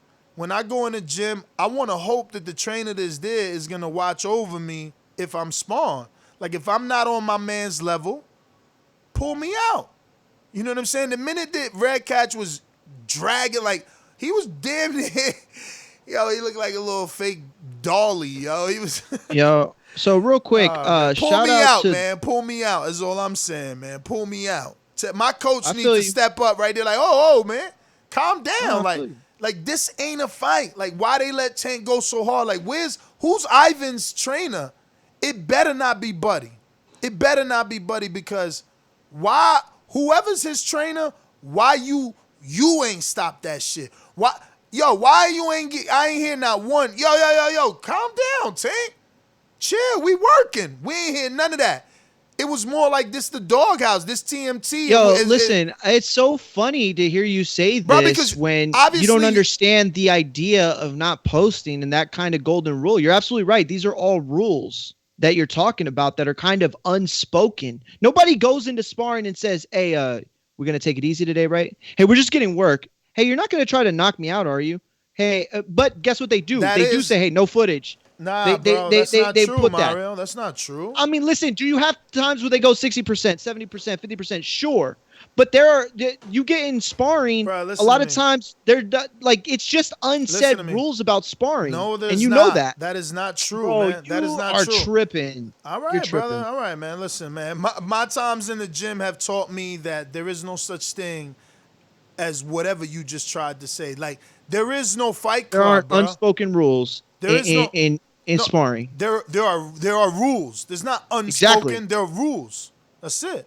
When There I are say rules. unspoken, what I mean is they don't have to be said out loud. Like, they're not things But they that are need said to be out loud. said. But that's what I'm saying. They are said out loud. Like, trainers do tell you, like, what to do, bro. Like, I don't know how many if you're an times amateur, you've if seen you're a people guy, but I'm talking No. about when you're at the professional Pros. level, these guys know what they're No. doing. They know what they're supposed to be doing. No, professionals at this level get told by their coach, I want you to just work the jab. I want you to use the counter. Yo, do the pull right counter. Like, what are you talking about? Sparring isn't just a free-for-all. What you just seen doesn't happen in an elite level gym. That's why I know. That's why what I'm telling you. That's why I want to interview Buddy. I want to say, yo, is that your fighter? Nah, that ain't my fighter. That's Jack fighter? Nah, that ain't Jack. And then, okay, there was another dude there that I don't know. I think it could have been Bone Adams, right? I'm not sure. But I want to know who fighter it is. Who's not protecting a fighter? Because that's not work. And I've been to everybody's gym except Crawford. That's not work, man. Like, that's not how people work. I've seen Shakur spar. I've been there with Kay and his grandfather. Like, I've seen Adam spar. Like, so many people spar, bro. Like, no one just gets in there on a free fall. Do they turn up? Yeah. But eventually, someone on either side is like, yo, come on, let's get back to work. Because you got to fight. You are a franchise. You can't get hurt in spawn because you're trying to prove something to Javante or Javante's trying to prove something to Ivan. We can't afford for you to get hurt, and now we can't do Leo Santa Cruz with you. Like, believe me, I know what I'm talking about, I'm man. telling That's my you opinion. that Tank knows better, and that's what you're saying too, essentially, and we agree on that. Real quick, though, I do want to give a shout-out to the Fans Corner, who hit me up on Instagram and let me know what was going on with Shakur and Blue Nose. We just saw Blue Nose not that recently, right? And he was trying to hype the idea of him and Shakur. And Shakur had this to say in response. Buddy gonna say his fighter can beat me because Buddy knows how to beat me. One thing he missed, though, he can't get in the ring and fight the fight for his fighter. I'm not no Oscar Valdez. He said that to Adam Lopez. Adam Lopez in response said, let's make it happen at Top Rank Boxing. Shakur responded and said, come on, scrub. Are you okay for September? Your face look effed up, yo. Last fight. Yeah, that's kind of messed up. And then Blue Nose said, and then Shakur said, who are you? I just watched a video of Tank in your gym sparring while your punk ass sitting outside the ring watching. That could never be me, pussy. That's a funny ass thing to say, though. I'm not going to lie. And that was in response to Adam saying, LOL, you ain't been in the ring with nobody like me. Line it up. I stay ready. Finally, Tank said, who are you? My bad. In response to that, who are you? And the sparring comment, Adam said, youngin' getting emotional. Make the fight happen if this is what you want. Back and forth BS ain't worth my time. I'll be waiting for the call. Yo, he's down to business. I love both of these responses. I credit both men. Shakur, hilarious what he said about him sitting in the corner. He on the wrong side of this argument, champ. He on the wrong side of this argument. Like, we gave Blue Nose opportunities, you know what I'm saying? We roll with him after the Valdez because that's when he busts on the scene and it's like, it's all right, scrap. You ain't succeed. You wasn't brought into this fight to succeed, but you did well. You fought with heart versus Valdez. Now, you know what I mean? Now we want to see what you can do. And we just did. And there's no way that kid beat Shakur, man. I mean, he got so many hands put on him in his last fight, and he won. So, like, how? Like, he's not ready. He already got 2 losses, too, man. Like, look, this is the perfect bubble fight, though. This is the perfect bubble fight for Shakur. I would love it. You know what I mean? Like, what else is Shakur going to do? He ain't got no more belt. I would love it. He ain't got no more belt. Burchell got to fight Valdez. Like, take it, man. Super chat from T Bonafide. Hilarious. Had me laughing this whole so hard that I just forgot about it. He says Tank was sparring like Tommy Gunn did on Rocky 5. Bruh, crazy, Remember that man. scene when he was going on wild? Oh, man, Bro, I've funny. been to mad gyms, bro. I've been to Gleason's. I've been to Saddam Ali's. They got all them dudes in there. I know you have, champ. Like Richardson, you have. Belanga. I've been to that gym too with Sosa Crew. He got everybody. I've watched Nikita Abba Ali before I even knew he was going to turn pro, when he was still an amateur, and I reluctantly was doing videos with him. And then I seen him get the spar Jacobs, and it was like, oh, smoke. This kid could fight. Like, yo, years ago. But I never seen nobody go that ham. Now, obviously, I could be over-exaggerating because we got 49 seconds of 4 to 3 rounds. But if it's 3 rounds, 49 seconds is a long time. That's a lot. And if it's 6 rounds that didn't happen, I mean, and if it's 4 rounds, I still think 49 seconds of beating on somebody is a lot. That crap reminded me of the Mayweather gym when it was on TV for the pay-per-view, and it's like, oh, the doghouse, and dudes is dying. And he like, nah, you can't get out the ring like that. You're not learning nothing like that. I don't care who's telling you are. You're not learning nothing like that. Shout out to Earthquake, who is a Patreon, and that is why I respond to the comments in the chat from him. He said, all this just makes the Gamboa fight more confusing. It does, right? A little bit. Like, seeing him do that. Now, Gamboa is a different fighter with different style, and he's got aspects of his game that you got to watch out for, the same way with, like, you got to watch out for Tank. But it is weird. It is weird. Real quick, I just want to make this point before we go on. This will be the last thing I say on this subject. Damn it, I forgot what I was going to say. Yo, listen. It's that Bubba Kush, bro. It's that Bubba Kush. Look, I guess my final comments on it is this. I don't think it's right to get somebody to go out of their way and take their time to give you work and help you, just like you're helping them. Same thing, they're helping each other. And then you go and do things that you know better to do. You know better than to post footage like that, especially that they agreed. That's what I have the hardest time with. They agreed prior. Their coaches got together prior. But I will say this, though. He don't respect him, man. Okay, like, and that's not right. And that's not right. But you could tell from the sparring he don't respect him. But that's not right. And it's not right. And I don't care what Ivan... yeah, you're right. Ivan Redkach is not Tank. He's not Ryan Garcia. He's not Devin Haney. He's not Oscar De La Hoya, Manny Pacquiao, Floyd Mayweather, Canelo, AJ, Wilder. But he's a fighter. And he deserves respect. Let me tell you something. And he deserves appreciation and validation. But that's doing what they did to hit that man is wrong, Ness. And for you to even not... okay, thank you. What the hell are you talking about? I know. I'm not saying you. I didn't mean you personally. I meant like for the other side to say something. I'm just not getting hung up on, Tank shouldn't have did that, and post. To me, it's beyond post. To me, it's like, where were the trainers? Where were the teachers? Where were the teachers at? That's what I'm worried about. That's a good point. I like that because that's what they say in the fights. Like, we used to fight, or not me, but like you would have somebody fight in the class, right? And I would tell my mom or my dad, or my grandma, they pick me up from school, like, what happened today? Oh, they got into a fight. Where were the teachers? That's the first thing they would ask. Where were the teachers? Bro, look at all the behind the back, all the behind the head shots he was. It don't matter. Like, again, people need to get the fuck in the ring. Like, the back of the headgear is like the least padded. Winning gear don't even got padding in the back. It's all laces. So, like, you know what I mean? Like, yo, bro, where was the trainer at? You going to just hitting him behind the head, putting all your might into the shots. Like, I don't know. It don't make sense to me. It won't be my fighter. I won't let my fighter would have got that one experience, and we would have went and talked. And, you know, obviously, like all fight, he probably be like, yo, I want to go back, because he would have went in with those same intentions. But then we got to sit down. How good is my fighter? Where's his potential? What's his ceiling?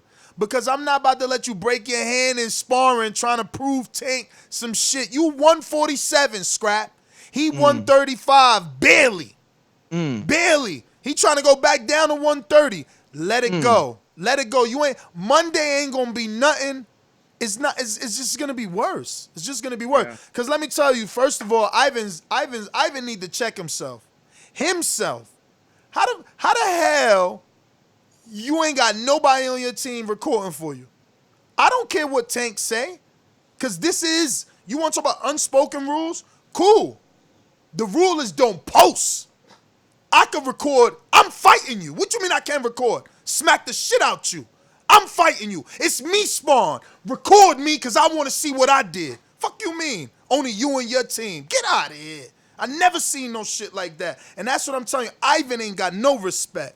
Not for himself, and Tank ain't give him none. And you seen him from the way he was sparring him. Because you ain't showing me nothing. You trying to abuse me. You trying to abuse me. I feel you on that, anyway, bro. I do. Moving on, because we got to wrap it up. Yeah. More Vergil Ortiz and Bud Crawford news. This time, Vergil in a hurry to face Terrence Crawford.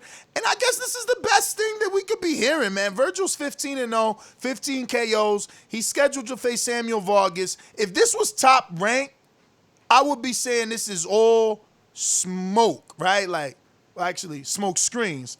And it could still be because it's Oscar over there. But I just feel like he's building up his fight, man. I don't know if he really wants Crawford next, but I'll just give you the quotes and then we can discuss it. I want to fight Crawford, Ortiz said to the ring. He's a very skilled fighter, arguably among the top 5 pound-for-pound fighters in the world today, and very smart. I'm very open to fighting him. That's probably the easiest fight to make in boxing right now. End quote. Now, for me, that blew me away because he's like easiest fight. I don't know how easy that is. You know, I don't know how how willing Oscar is going to be. You know, like I don't know. And you think he's fronting? You think he's capping? I mean, he's got to fight, don't he? He's got to fight. But how do you get people talking about you? I mean, people did this all the time. Like 50, this is 50 Cent, man. I got to sell an album, so I'm beefing with Ja. I got to sell an album. Well, now I'm beefing with whoever. You know how many people he beef with. That's what he do. I got to promote. Okay. I got to promote power. So now I got to pick on Floyd and put hashtag power. But remember, sometimes you could do that and get yourself in trouble, okay? And this is a situation where he could be doing it and getting himself in trouble. Look at 50, right? Talk all that stuff about Kanye, and then what happened when they went to the actual numbers, he regretted that immediately. I think the same thing is true with the T.I. situation in 50, right? Like, this is him capping, talking about, oh, this is the easiest fight to make. And these were his exact quotes. Let me give them to you real quick. And this is an interview with Ring TV. He said, I want to fight Crawford. He's a very skilled fighter, arguably among top 5 pound-for-pound fighters in the world today. Yes, he is. And very smart. I'm very open to fighting him. That's probably the easiest fight to make in boxing right now. The easiest fight is very, very tough words. Not tough words, very serious words. You can't say that and then just... Like, you could say, I want to fight somebody, right? You could say, like, you're Thurman. You're like, oh, I want to fight Crawford. Oh, you know what? Let's make that Porter fight happen. I want to fight Pacquiao. You know, bring Mayweather back. I want to fight him. You can say that. People say that all the time. Who cares? But to say that this fight is easy to make, well, then why isn't it done? Well, then that's because somebody doesn't want it. Well, who doesn't want it? Is it Crawford? Does he think Vergil doesn't deserve it? Okay. Is it Vergil? Does he think that he has an easier road to a title, or he's more marketable if he stays undefeated? I mean, okay. Listen, what's going on then? Let's not be pessimistic I guess not from that angle. Let's be pessimistic from another angle. Even if Golden Boy Green lit it, even if Robert came out and said he's ready, Eric Gomez said, man, I just watched him spar, he's ready. The issue is that the world isn't ready. Even if this fight got green lit, when does it happen? But why is the world not ready, though? Because this is a fight that has to be with a crowd. Like, you don't fight Vergil Ortiz. Let me finish. You don't fight Vergil Ortiz, and if you're Golden Boy Oscar De La Hoya, you don't put your Mexican superstar, 16 KOs at the time, 16 fights. You don't put him in a bubble. And where's the money going to come from? Like, you capitalize on this guy. You put this fight in Texas. You put this fight in Texas. Okay. But if everybody's agreeing to take short money, that's what he's saying. When he says it's the easiest fight, he didn't say this is the easiest fight to negotiate. He said this is the easiest fight to make, meaning he's willing to take short money. Vergil did. But Golden Boy is going to talk to Vergil and say, you are a business. Crawford does 12,000 in Nebraska, 10-something thousand or 12,000 in Madison Square Garden. You bring a fan. We could do Earl, Mikey all over again. And look how many people back Vergil, bro. What happened? Oh, yeah. No, that's a good point. Look how many keep going. I just people want to promote. Look how many cash. people back Vergil. I mean, listen, Mikey's going to take to his social media the same way. Did you see how the boxing community got behind Franco? Of course. Before the fight, though, so many fighters like, yo, shout out Franco, man. Good luck tonight. I'm like, whoa, I ain't even, you know what I'm saying? Like, them Navarrete fights didn't make me a fan. This last fight did, but not Navarrete, excuse me. What's the guy he had the fights with? The dude from Brazil? Franco, he had like 3 fights with my man, you know? It's crazy. So it starts with an M, right? Damn it. Nahara? What's his name? Nah, Nahara is somebody else. No, that's not. It's not Nahara. Damn it. What's his name? Somebody in the chat. I guess the only way, Steve, you Negrete, right? Negrete. Steve is right. I guess I can't be crazy about assuming they only gonna do it with an attendance. He's saying pay-per-view. I mean, is it there? What do you think? Pay-per-view? No, it's not pay-per-view, but actually, even off the Samuel Vargas fight, it is. It could be. Mean, but is it to you because you're a boxing fan? Because like your grandmother, your aunts and uncles, do they know Vergil? Because he's been fighting on the zone. But let me tell you, it is to me because I'm bringing them over. Like, they depend on me to tell them what to watch. Okay. So I'm telling them, come over. We have somebody who's going to take on Crawford that you don't know, that is going to be a great fight. Like, I have to build it, but yes, it is. And I would pay for it. I think I would pay for Vergil Ortiz Crawford this year. Absolutely, I would. I like that. Who said that? Steve? Well, he said it about Loma, and I just factored that into this because it's like, I'm with you. I would be willing to pay for what I want. But I guess that's it, man. There are some secondary quotes here where he says, I'm ready to take any opportunity thrown my way. I understand how hard it is to make big fights these days. So if I received an offer to face Crawford, I would take it. So you could be right. Maybe he's willing to take short money, but is Oscar going to accept that? Is Oscar going to be like, yo, this is what they sent, take it? Or is he going to say, yo, this is what they sent, I don't think you should take it? Then it's up to Vergil to say, I still want it. But final thoughts for me, I would just say that I agree with you. I think that you're right. Oscar probably won't want it. But I do think it's worth exploring because, look, Crawford is either the best fighter in the world, the second best fighter in the world, or the third best fighter in the world. Does he have the Mayweather implications? He should. Is it full because of the commercial appeal? No. But just like Canelo lost to Mayweather and did nothing, Oscar Valdez can lose. Oscar Valdez. Damn it. Oh Oh my God, I like trying to remember his Vergil name. Ortiz? Yes, Ortiz. Thank you. See, he ain't a Vergil star. Ortiz. He ain't a star. Virgil, listen, Ortiz could go in there and lose to Bud, and it's no skin off his back because he lost to one of the best fighters. But guess what? It gives him the recognition that he can take on. Is it as much as Canelo got for Mayweather? Of course not. But it's something, and it's something he could do now. And let's be honest, he's never getting a Pacquiao fight. He's never getting a Floyd Mayweather fight. He's never getting any of those big guys. Spence will probably go up before he ever even gets close to a fight of that magnitude. Maybe they meet somewhere in junior middleweight or middleweight one day, but that's probably not likely. This is his best shot, and he wants to take it now. I'd say let the kid do it. But I'm with you too from that aspect, because I see somebody, they're like, oh, he's only 21, he's just a kid. It's like, wait a minute, Teofimo's about to fight somebody 10 years older than him. You know what I mean? Like, exactly. And if you are the fighter, don't you want to fight an older guy? Listen, this isn't something I'd be saying if we were in normal times. Like, these are unprecedented times, and there are people saying that it's going to be late 2021 before we have a crowd.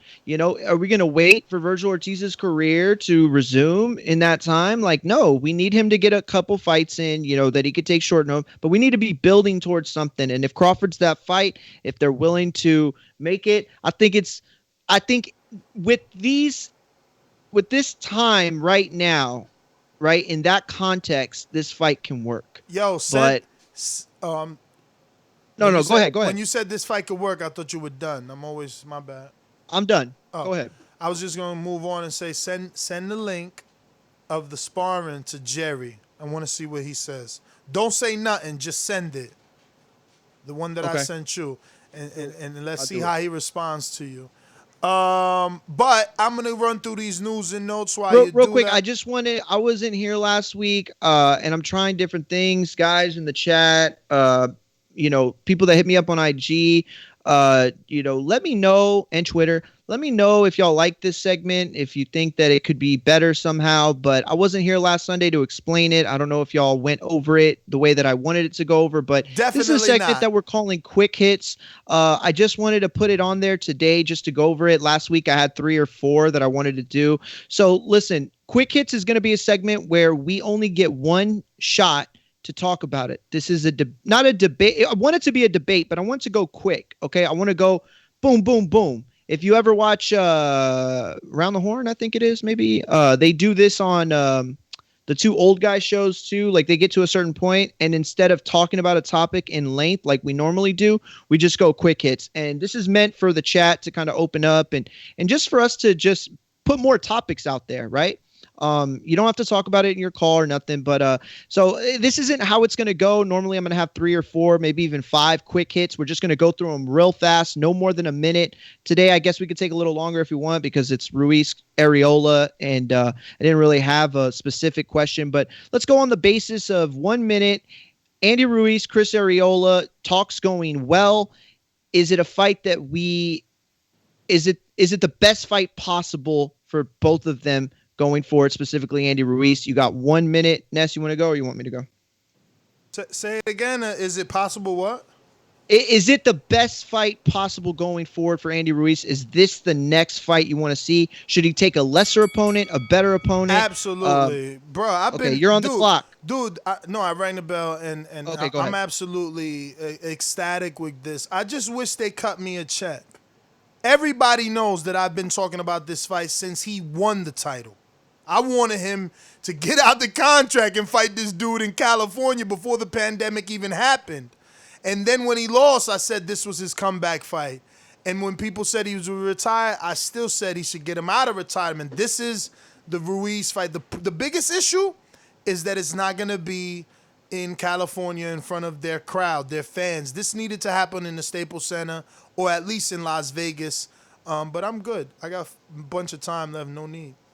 Okay, put a minute on the clock for me, and I will start now. So listen, I think that there isn't a reason to go through with this fight at this point right now. I think that this is a crowd fight.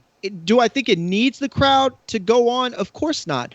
But this is a fight that I think would be great on any card. And you could put the return of Andy Ruiz. You know, it could even be a co-main event situation on a super pay-per-view type of thing, or like a built stacked up Showtime or Fox card, whatever. But I think that unless there's a crowd, they should hold this fight off. We haven't seen anybody come back and fight, you know, a fight like this. Look, you could say what you want about Chris Arreola, but the guy's durable. He can take a shot and he'll keep coming. Is that the right fight for a guy like Andy Ruiz and all the things that are that we think could be wrong with his game? I don't think so. And so, you know, that's my time. I don't know if I went a minute or not. You were right around there. I was desperately waiting for you to cross so I could hit you with the cut it.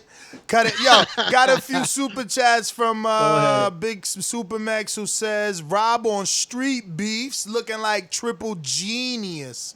That's a good one. Damn, that was a nice Steve one. in Chicago on the Ortiz Crawford conversation. He's saying, look at what Oscar's been telling Ryan about taking short money. He would be a hypocrite telling Vergil not to take on Crawford. I mean, let's hope that y'all both right. Let's hope that y'all both right, man. But look, it's so funny that you guys are willing to do, well, not you guys, right? Can't boke y'all in, but Mario's willing to do Vergil Ortiz Crawford now, but wants Andy Ruiz Arreola to wait.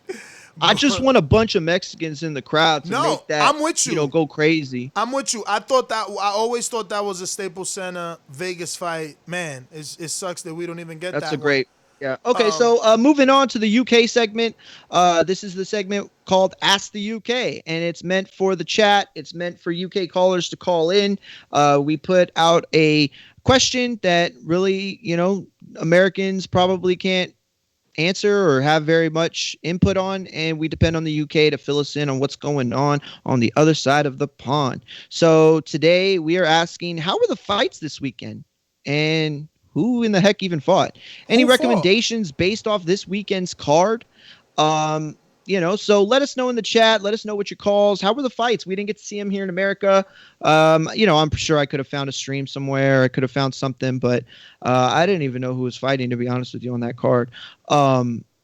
And maybe somebody got by me that I know. I'm just saying that I didn't even know who was fighting. So, and if you've got any recommendations on guys to look at, I want y'all to understand, like, y'all could send me stuff. Ness's mind frame is I'll watch them when I have to watch them. My mind frame is, I'm always reading or watching documentaries or movies, Netflix, listening to music, playing video games. Like, I'm always doing something. So to fit in a YouTube 45-minute fight, I'm all right. I do it. I do it all the time. So send me. But yeah, let us know how those cards were. I saw that I think Rob, UK Rob posted that it was like 5,000 people watched with 20,000 peak. So I don't know how good those numbers are compared to the UK market, but that seems low to me. Who fought though? I didn't know anybody fought. Who was it? Yeah, it was a UK card on Friday. Yeah, but whose card? I don't know. Wow. I don't know whose card it was. I had it pulled up, and I meant to send you the picture of the Snapchat I took so you could put it on while we introduce the topic. But to be honest with you, I didn't recognize anybody, so I just didn't send it. But maybe I didn't look well enough. Let me pull up the results to find it. But I'll go through. Truck fought on CBS Sports too, right? Yes, that's right. I forgot about that. I recorded it, but I didn't get to see it. I didn't even know he was fighting. I seen Javonta posted on his story. Well, that's because you don't pay attention to the pre-pro. Really? All right. Yeah, Jimmy put it on there. Let's see. Who else was on there? Who else was on that card? Bro, okay, so are you talking about the BT Sports card, or are you talking about the American card? No, because you don't know anybody on the BT Yeah, the Sports. UK card was Brad Foster, James Beach, Shiraz fought, Hamaz Shirza fought Paul Keane, Mark Chamberlain, undefeated, fought Stu Greener, 3-4. I don't know all these other guys. The Mississippi card, Deshaun Webster fought Samuel Clarkson to a majority draw. And then, I don't see that other card, though. I know it's somewhere here. I just saw it earlier. yeah. Anyway, the UK can let us know how those fights went. I'm gonna look at the chat and see what they say. Truck Simpson fought? Question mark. It was a Frank Warren card. Someone said it was Dosser vibes. That's hilarious. Dosser vibes. What else Okay. we got? We got Tureano Johnson and Jason Quigley being added to the growing list of potential names for Canelo Alvarez. Funny as hell because the other day I said he Jason ain't fighting Tureano Johnson. Tureano Johnson. Yep. That's hilarious, bro. Crazy. You were right, bro. And let me tell you, these two names, I don't know if I'm gonna catch heat for this, make Rosado sound better. I'm sorry. Like, I like Tureano Johnson. I've probably seen most, if not all, his fights that are on TV. I can't think of a single Tureano Johnson fight that I didn't see that was on TV, except for one time when he was supposed to be on a Showtime undercard, and for whatever reason, they didn't show his one fight. They started showing fights before, they skipped him, and then showed other fights after on the prelims. You remember that? No, I'm just shaking my head. Now I know who fought. I need a link. I want to see Hamza Sharice. That's right. We've been following I said that. him. I just didn't know how to say his name right. Oh, well, yeah. I want to see him fight. So someone send me a link, please. Send the link. We've been interviewing him since he was an amateur. My UK guy out there. We got hella interviews with that kid. I'm already invested. So yeah, I need that fight. Yeah, but, hopefully somebody can get it our way. We have we'll chop it up, and we have one more topic, just so you know. What? What else? Rob, you didn't put it on there. Oh yeah, you know what? It's because I kind of talked about it in the beginning, but yeah. Let's talk about that then if you want. Yeah, no, that's the last thing, right? So yeah, so I was telling everybody that one of our own Border Wars fighters, and a former co-host, by the way. Yeah, and a former co-host.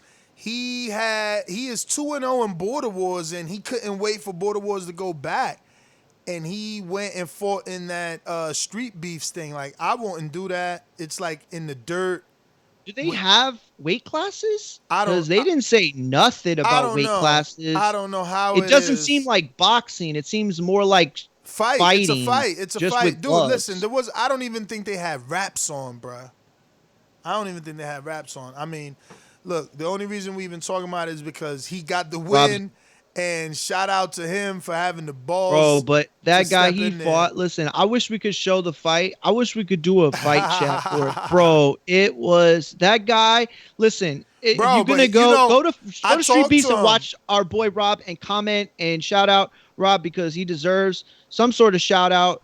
But listen, that guy he fought, I mean, bro, he was doing this move where he would stand southpaw and he would jump to orthodox. Understand what I'm saying? I'm not saying that he switched to orthodox. He would jump. He was like a little bunny hopper. Bro, he would jump to orthodox, jump back to southpaw, jump back to bro, that right hand 5 times. That right hand of his was so telegraphed. It was crazy, bro. Like, bro, yo, you could count how many straight punches he threw on one hand. Bro, Rob got so comfortable that he just sat there and started countering. No, eventually he was hands down and pulling back and everything. Like, yeah, I wish we could show a little bit of it. Nah, but man, you know they'll come after us. Yeah, hell yeah. Yeah, listen, man. Rob did a good job, bro. Listen, that guy was a clown. Yeah. I'm sorry. You know, he threw these wide punches from a mile away. But, yo, there was a point. And listen, I'm not going to lie. At first, Rob did kind of fight his fight, and it was a little sloppy. But Rob sat into his own. He started to plant his feet. He started to throw those counter uppercuts, counter hook shots. From the beginning, he was dragging that right hand a little bit. He had some body shots. When they did the face off, I said, "Damn, he got in Rob's head," because like the dude did. You seen how he did like a little shimmy, and then right when the fight was about to start, Rob did a little shimmy. I'm like, "Damn, now you doing what he do?" So, but it worked out, man. He was landing right hands like crazy, bro. Like. Did you freeze? Why your eyes like beating like that? I agree. I agree. Like, I thought Rob was reading. I thought he was in his head. Well, I was looking. Mr. CYP super chat. He said for Brandon super chat courage round 1. I'm not sure what he meant by that, but I mean it was a shot at Brandon, obviously. Yeah. But yeah. Look, I think that Rob listen, I was there at the beginning when Border Wars started, right? And when I came back, Rob was in it.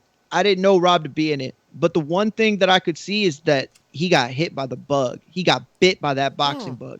He Hell was yeah. all in, bro. Yeah. It was, and then seeing his comments in the Border Wars chat, he was thirsty to fight. Yes. Thirsty to fight. Yes. You know, and people were giving him a lot of stuff about, oh, he's not fighting this guy or he won't fight that guy, but he wanted to fight. I promise you could just hear it from him. I think this shows the ultimate heart check and ball check, right? Because he showed cojones for real. Because with the street beefs, there's no matchmaking. You show up, and then you find out like the amateurs, like the real amateurs, and there's no headgear. Like that's too much machismo for me. Like I don't need to fight you without headgear to prove that I'm tough. I'm good. But I'm glad he got through it.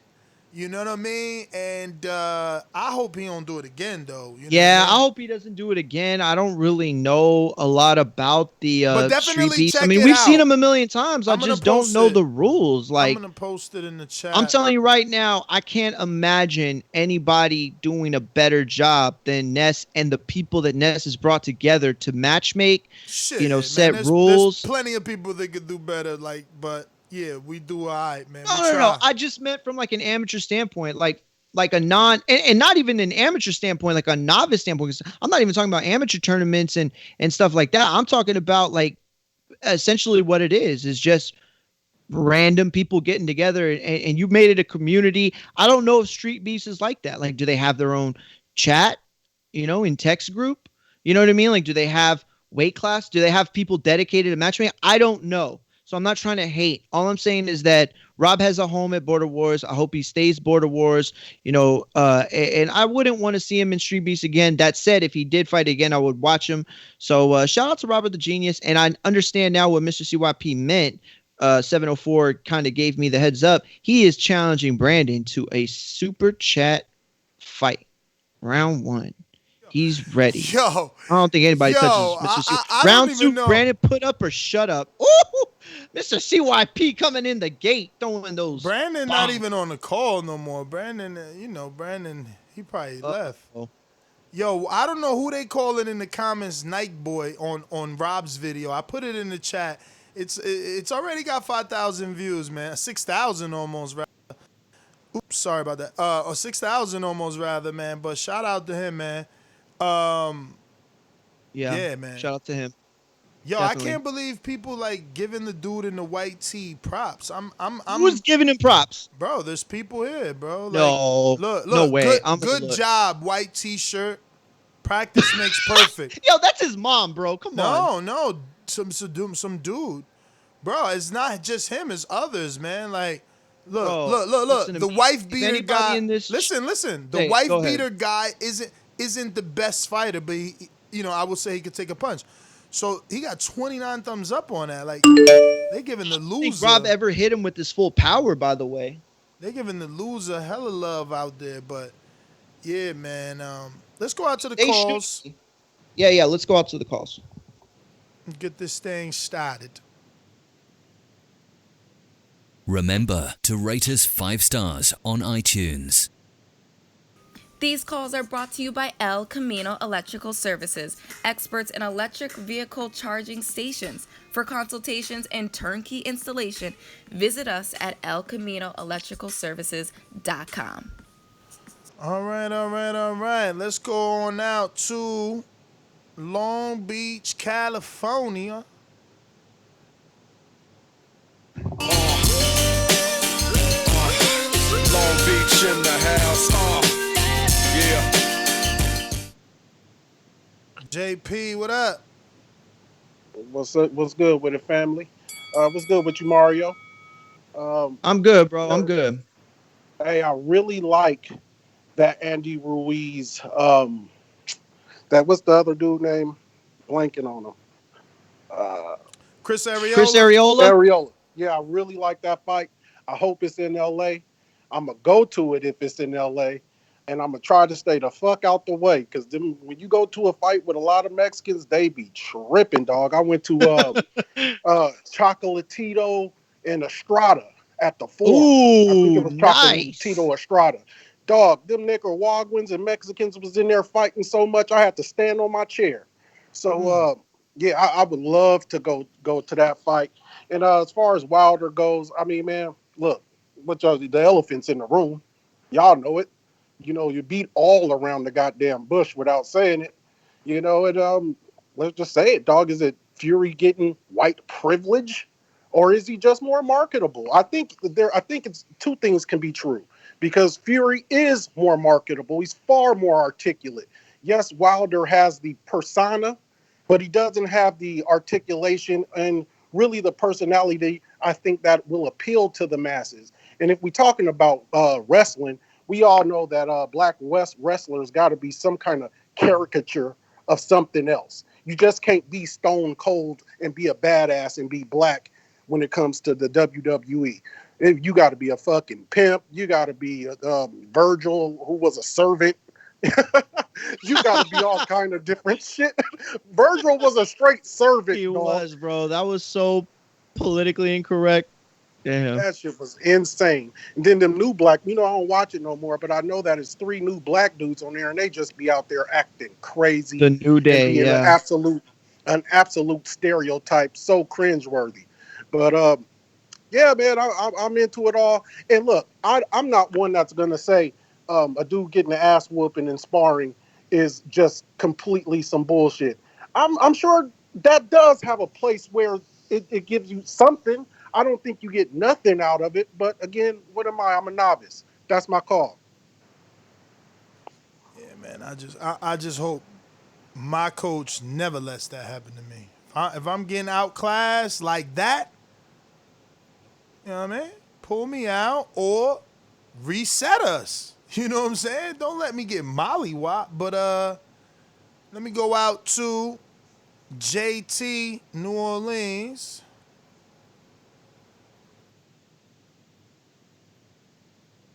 So interesting that you come across like a nice guy, but you're really a piece of shit. Hey, with that comment. Come on. No, that was a piece of fuck you. That was a piece of shit. You know, we're doing live TV. Man, I don't care. What you gonna do about it? I'll kill this mother. Why do you have to talk like that? Well, I'm talking to you the way I want to talk to you. You have a problem? Turn off your station. I'm the best ever.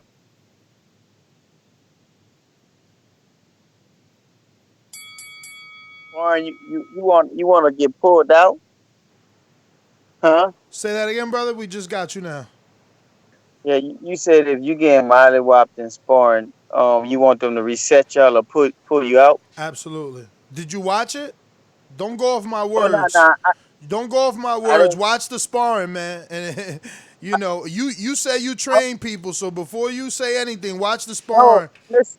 Listen, I've been in sparring and I had some bad looks. You know how you go in them days you sparring and shit like that? Man, I had some bad looks, and I felt like I took an L that day. Yeah, but you could look bad. I've taken L's in the gym. What was happening there was a fight. That was a fight, and it was an illegal fight. Go watch the footage. He got hit behind the head hella times, man. Okay, I'm going to check it out, because, I was about to get on you about that, talking about you looking for a way out. But, I'm just listening. I don't got nothing else to really talk about. I'm just listening to a lot of content. That's all. Shout out to TVB. All right. Yeah, I'm still not embarrassed at all, about that. I want to be pulled out because I'm not a fighter that gets paid a bunch of money. I'm not on TV. I'm in there for the love. I ain't trying to get killed or paralyzed or hurt. None of that crazy shit. You know what I'm saying? I'm in there because I love it. I'm not trying to have somebody wailing on me like that. That was taking advantage, man. Listen, I've gotten to witness so many people spar, and when you better than someone, you better than someone. You don't abuse them. You know what I mean? And anyone that's been in the gym knows that. But y'all heard me say that enough. Let me keep going down real his quick, lines. Blog Talk is down. Yeah. Because we cut out, so I'm like whatever. But let me go to Supermax on the Mastermind. What's going on, champ? BoxingWorks.com. Oloki, you are next, my friend. Por eso lo vuelvo a repetir. La era del Canelo es la mejor porque peleó con los mejores. La suerte es para los mediocres, my friend. BoxingVoice.com. Yo, what up, Ness? What up, Mario? What up, champ? What up, Apologies, champ? fellas. I've been wanting to come on the show, but I ordered that mic and headset. They haven't come in yet, so once that comes in, I'm gonna get on a little more. Bet. But That's what's up. yo, man, the Wilder thing. I don't know if you got the link I sent Ness in the pre-pro, but it does seem like Dana White came out and called Wilder. Said that Wilder was full of bullshit and all that. When the costume thing came out, he heavily criticized Wilder. So it could also be, Wilder has been known to kind of take criticism not so well. And Dana White's a very blunt guy, hard to get along with. So I can see where maybe, Wilder just didn't want to fuck with Dana White. And that's why he's not in this game. You know what I mean? Or vice versa, really. So nothing recent came out about it. I know there's been rumors circulating that he could come on later as a purchasable character, him as well as Canelo. So we'll see if that happens. That would be dope. But really, man, I just feel like they were picking the heavyweight champions. As far as the other topics, man, the Tank thing, yeah, dude, he really went out to him. He went out there to purposely embarrass Lipinets, which Redkach. Yeah, there you go, Redkach. I don't know why I said Lipinets. My bad. But you know what I mean? He really was just trying to prove a point, which, like you guys said, made the Gamboa thing really confusing. He should have stopped him if that was the case. And real quick, man, shout out to my boy Rob the Genius. Props to you, bro. Former, I guess you would call me a former opponent, trainer-wise against his. But Border Wars is all a family, so shout out to our brother Rob. But yeah, man, don't do that shit again. I don't like that whole not finding out an opponent till day of. It doesn't seem like they evaluate you very well as far as setting up the level of opponent. You know what I mean? Hell no. So come back to Border Wars, Rob. Nah, but listen, man, bro, he got the win, man. He got the win, and that's what's important. But I don't know. It was. I just wouldn't want him to get in there and get put in there with somebody that's levels above him. You know what I mean? That ain't fair. It doesn't look like they because my man was wilding. He was bunny hopping if Rob was any, I don't even know if he would have been in there a few more. What up? Yo, Nez, that dude made Matt look like Muhammad Ali in there against Rob. That's how bad that dude was. Matt's a Hall of Famer. Bro, you're not wrong. Yo, champ. But and that's my brother. I love him, but that's true. I just think Rob leveled up, though. Rob, no, he looked very improved. Rob was shooting straight rights, leads. Yeah. Leads, bro. And at one point he turned with one right. Everybody was like, "Oh, nah." Rob leveled up. Yeah, he looked. Somebody said, "God bless America" when he hit him with that uppercut. Yo, plus, guess what? Those was 12 ounces, bro. They crazy. Yo, real quick, Ness. Let me just say too. It's funny you say that about Rob because I thought the. Chill, champ. You have to use your boomerang for people say we're giving you Latin bias around here. Let me get to ringer status. Josh in North Carolina, talk to us. What up, TBV? Can you hear me? We do. Loud and clear, champ. What it do? What it do with y'all, man? Lovely show as always. I want to cook on the Wilder. I want to cook on Wilder not being on UFC. I think it's got a lot of things to do with both of what Supermax said. Buddy said too. I think before Supermax, Furious with white privilege. But be honest with you, if you look at who's the face of boxing, you might not agree with me, Ness, but the face of boxing right now is the top 3 heavyweights. That's why Canelo's not on there. Or they might get him, a feature later on in the show, as online gets updated and all that. But I don't think Canelo was really thought about because I think Canelo's star power has dwindled since he's been on DAZN. Maybe it's due with him not having a lot of good competition fights, or plus the exposure on DAZN, which I don't think DAZN really promoted him as they should have, or that's on De La Hoya too. But I guess because they got the money, they was like, fuck it, it's whatever. But Wilder not being on UFC though, man, yeah, I think that's kind of messed up, man. And on top of that, from Bob Arum and you could say Eddie Hearn's perspective, huh? Nah, I'm sorry. I was trying to. But yeah, from their perspective, it's good marketing tool for them too, because UFC is a big audience, and them two can be crossover. They can be stars, you know what I'm saying? So I don't see no problem with that. What was the other topic? It was Tank beating up on Redkach? Yeah. Yeah, man, that was wild, man. He was giving Redkach the business, even though Redkach. I know you saw his little rebuttal to it, talking about he didn't spar the full 6 rounds. You see him saying that? I saw that. Hey man, it might be some validity to that. Like, Tank was getting in him, but Tank might have been tired, bro. That's why he didn't finish them 6 rounds out. I mean, he was beating him up in them 20-second clip. I ain't gonna lie. But yeah, man, I think Tank might have been tired, bro. He didn't want to get showed out, so they did what they did and left after 4. Yeah, he said that. Damn, that echo. You hearing this? That's Josh. Josh, you got like your radio playing in the back, or you on speakerphone, Bluetooth coming through your car. Whenever we talk, we hear you. Us. Right. My bad. All right, champ. Yo, real quick, super chats from Brandon Maurice. Yeah. Oh my God, I didn't know Brandon we missed came back this. hard with it. Brandon says, wait, but we got to properly set this up though, because CYP said for Brandon, super chat, courage round 1. So he wanted him to come out and play. Brandon did not answer. So Brandon, so CYB comes back and says, round 2, Brandon, put up or shut up. Now I think this is a conversation that they're having in the back too. So then Brandon comes back and says, tell my youngest son, CYP, screenshot his bank account and put it in the back channel like I did. 29 and gonna be touching 100K before Thanksgiving. We going out to Sean Clark that says, why would Wilder adapt to the UFC better than Joshua or Fury? Laughing out loud emoji.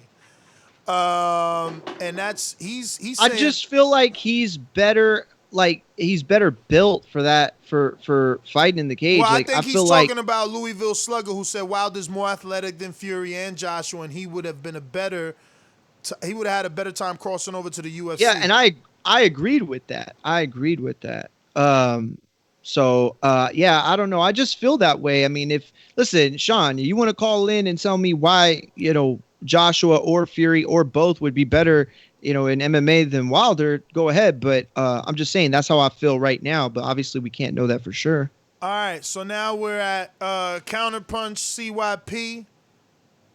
What up? And he said your screenshot was fake, my guy.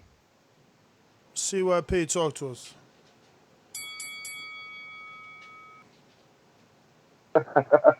Yo, we gonna keep this going through the super chat. So we gonna keep that regardless. I ain't gonna talk about that right now because I'm gonna murder him through the super chat like I said I would. But anyway, UFC heavyweight division is all about knockouts. Mario watches it. Mario knows that they inherit the knockout. They promote the knockout. Whether it's Kane, whether it's Ngannou, whoever, they love the knockout. Why not? Why wouldn't the UFC fans want the knockout king of the world? Nobody has knocked out more. Nobody knocks out bigger dudes. Win or lose, UFC is all about losses. They don't care if you win or lose. They just want to see a great fight. They love fighters who get in there, win or lose. So the loss or him not being champion, it got nothing to do with nothing. But I'm going to get to the bottom of that and talk to my people and see what the real issue is. I agree, man. The UFC, you got dudes with like Gabriel Rosado records getting fights. So, strange, but I like Supermax, man. That sounds right. There was public beef between Wilder and Dana White. Maybe they didn't reach out. Maybe they reached out and he said no. We're going out to soon-to-be mandatory challenger, waiting for an eliminator fight that people won't give him, man. I mean, it's hard. We thought we had an eliminator ready to go for Saturday. Now we got to come up with new stuff. But I'm talking to the uncrowned champ. Just like the king is what I mean. The king is what I mean. Yo. All things settled. That mandatory's coming up. We got all things in place. Shout out to East Coast Promotions. Shout out to me. Shout out to the commission. Definitely shout out to Mr. Sony. Shout out to Greatness 704, everybody.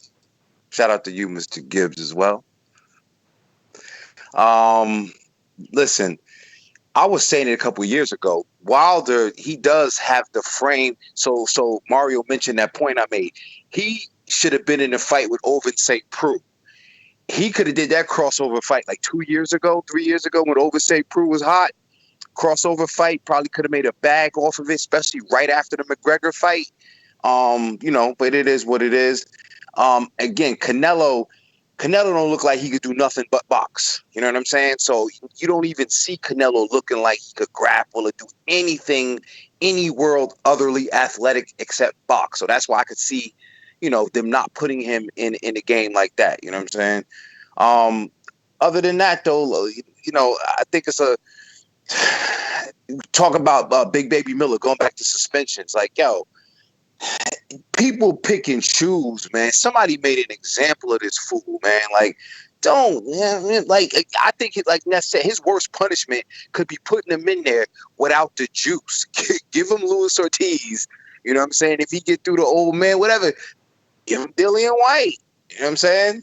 You know what I mean? 2 juice heads, allegedly. So that's pretty much my call. Keep the show going. I know you're about to cut up out of there, but listen, do me. I know you're not there, but I know you listen. I'll see you soon, friend. All right. Yeah. Who is that guy? That is, well, if you're Vasil, that's Bud, and if you're I Bud, never heard of him. If you're Bud, then that's Vasil, right? That's how they got y'all, man. 1 and 2. Oh, that's that guy that I heard he was having nightmares all weekend, just waking up, and they said he would wake up and he'd be like, Mario, no, stop. You're killing me. What? And then he'd just be in these cold sweats. CYP with the counterpunch says, screenshot sent of one of my accounts. Sent. So Jordan James I want to see it. I want to. You want to see the screenshot? Yeah. Jordan James says Wilder would break his hands in 4-ounce gloves. Why? I don't know. We're going out to Decatur, Georgia. A possibility. That could be one reason. I mean, I could see that. You're right. He hits very hard. Lids low. You rocking out or you working, champ? Going once. There you go. Nah, I'm out, man. I'm headed back to Georgia, man. I just picked up my daughter. Her birthday was yesterday. You feel me? Happy birthday to her, champ. Happy birthday to her. Say thank you. Thank you. That's what's happening. She 18 too, man. You know what I mean? But to the boxing. Ness and Mario, I know how y'all feel about Big Baby, but y'all know how I get down with this shit. I just don't dig it. So this is what I say. Forget him, because like you said, Ness, you said they caught him before he got in the ring, but that's the problem, bruh. What if he do get in the ring and catch somebody? So that's my whole issue with the drugs, period. Regardless of how it helps you, I just don't dig it. Who else we talking about? This AJ with the Wilder. Guess what? We still talking about Wilder, so he's still getting his shine on. He might not be on the game, but so what? That's UFC. I ain't too much tripping about that. The Tank thing, Tank was out of line for leaking the video, especially when you gonna leak certain seconds of certain rounds to make you look good. So if you gonna do the shit, homeboy, let's keep it 100, Tank. Now, you know what I'm saying? You got to build yourself up since you look crybaby situation with money. So don't come out here with no bullshit, like keep it 100.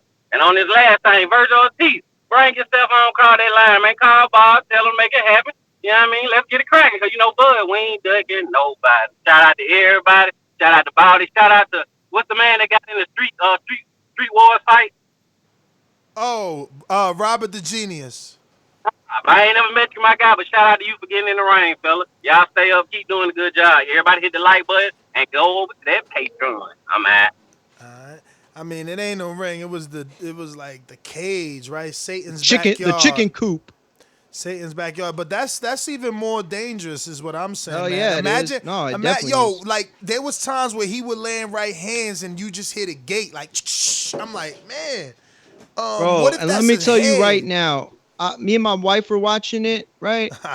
And she was like, "Did this just happen recently?" I was like, "Yeah." She goes, "Oh, so he's got COVID now for sure." I was was like, No, why? and that's she goes, what, yo, nobody was brother. wearing a mask. Like, Bruh. nobody. Homie, I said, yo, how they do that with COVID? He was like, yo, they don't care. They just did it. I'm like, whoa. Yeah, Oh, man, that's I'm crazy. staying home, man. Even though I'm on some conspiracy shit, I'm still staying home like that. Like I'm not trying to catch nothing right now. But listen. Oh, we a going super out- chat from Jordan James real quick. He says he's got history of breaking his hands. Why do you think he never wears horsehair gloves? That's a good point. I don't know what he wear. I always see them Everlast. Which one? I don't know if they MX because they customs, so I can't really confirm or deny. He definitely has Everlast. They can be MX. I mean, they make everything custom for him down to the shoes, though. So I would have to personally ask that, or excuse me, specifically ask that. But let me go out to Majid in Florida.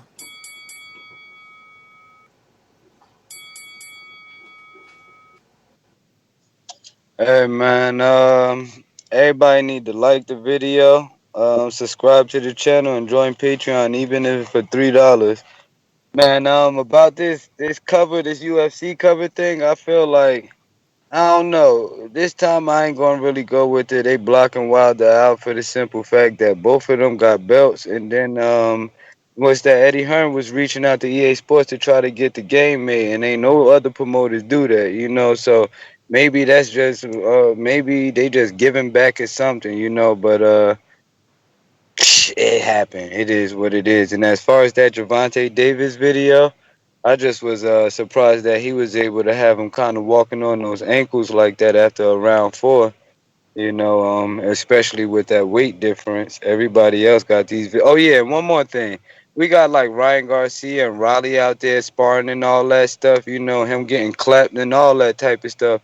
The Teofimo sparring, Gervonta. I'm like, there's a lot of sparring videos out, so we don't need to make no big deal out of Nah, this. but those are all old. Like when Gervonta sparred Haney was still an amateur. When Teofimo and Haney sparred amateurs, I'm just throwing out the sparring videos, like just throwing sparring content out. You know, like they said that was a forbidden rule. I'm just saying that all fighters do it. You know, what I'm saying? But that don't make it right, though. And here's the thing: if you agree to do it, okay, I understand. But Ivan's come out and said that specifically, both coaches came out before and said no. He bit somebody.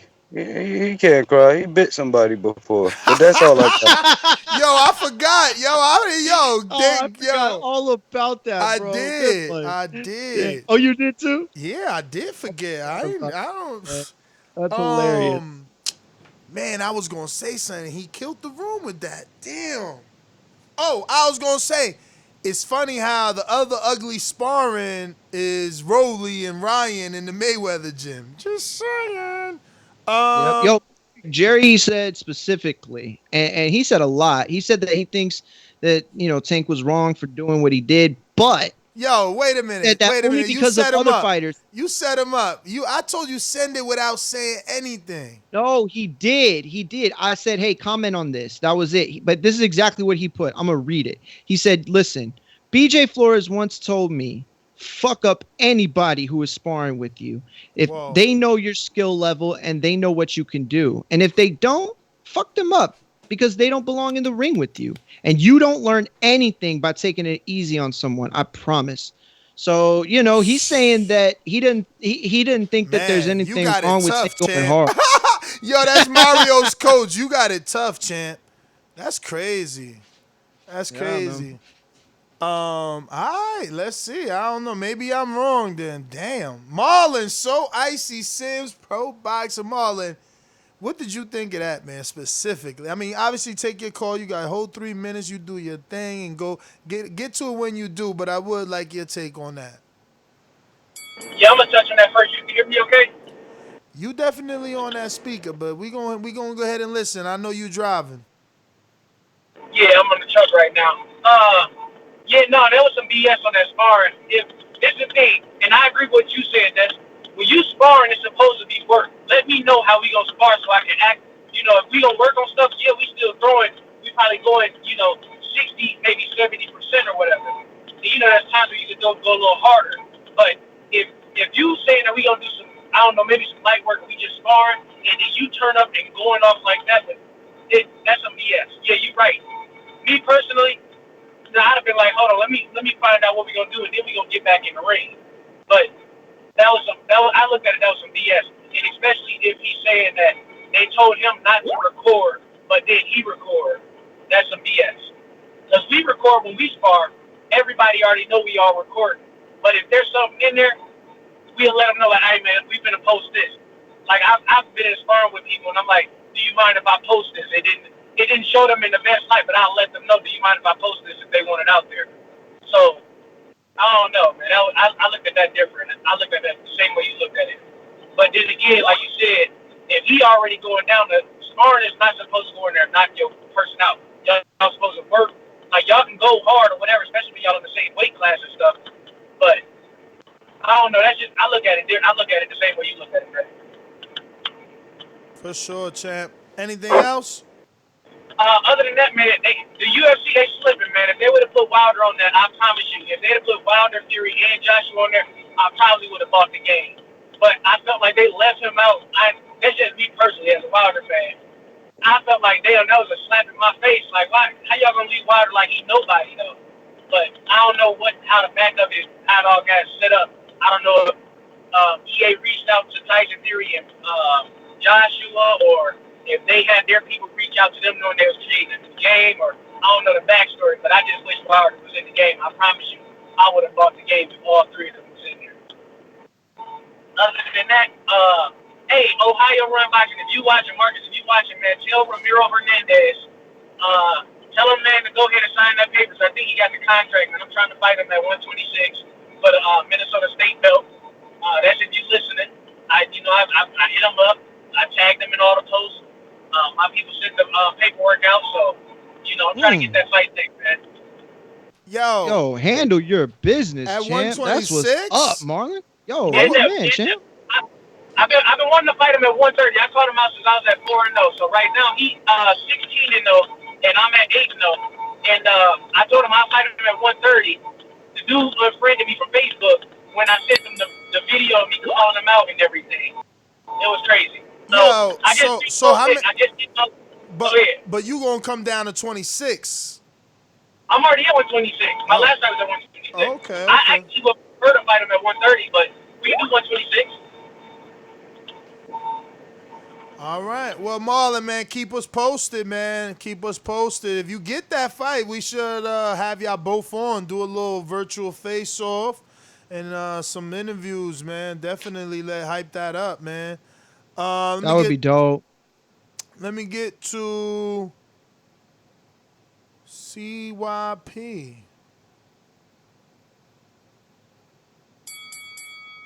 What up? What up? What up? What up? What up? Yeah, man. Good show. And now you know Brandon feeling like a little girl right now because now he typing in my government name, trying to find out things about me. And one thing y'all can know about me, man, my page is public, my Instagram public. You can type my name in, my government. None of that matters to me because I'm squeaky clean. If y'all want to know about some allegations that I was accused of, where I never got arrested, never got talked to, never got brought in, and I won a lawsuit against them, then go ahead. See, that's the thing about life. When you big and people really don't like you, they'll try to tear you down. But when you truthful and you transparent with everything, you'll always end up on top. That's why I got all my businesses. That's why I got my money to invest in my businesses with. Everybody who around me love me, from kids to adults. But y'all can do what y'all want to do from a little YouTube show. There's a reason why people really like me in real life. There's a reason why I don't lose clientele, because I'm a real transparent dude. Brandon, do what you got to do, man. Post them. Get the files. Get it. And then I'm going to repost the lawsuit that I won. I'm going to do it all, baby. Let's go. CYP stay winning, man. Ain't nobody worried about y'all. It's the internet. Anybody can get on the internet. But you can't go down unless you're the one. Now, lastly, I came up with this new slogan I wanted y'all to hear. America, Mexico, Puerto Rico, Cuba, they known for their fighters. The UK is known for its fans. Have a good day, mate. CYP out. All right. Let's see who's next. Steve, Chicago. What up?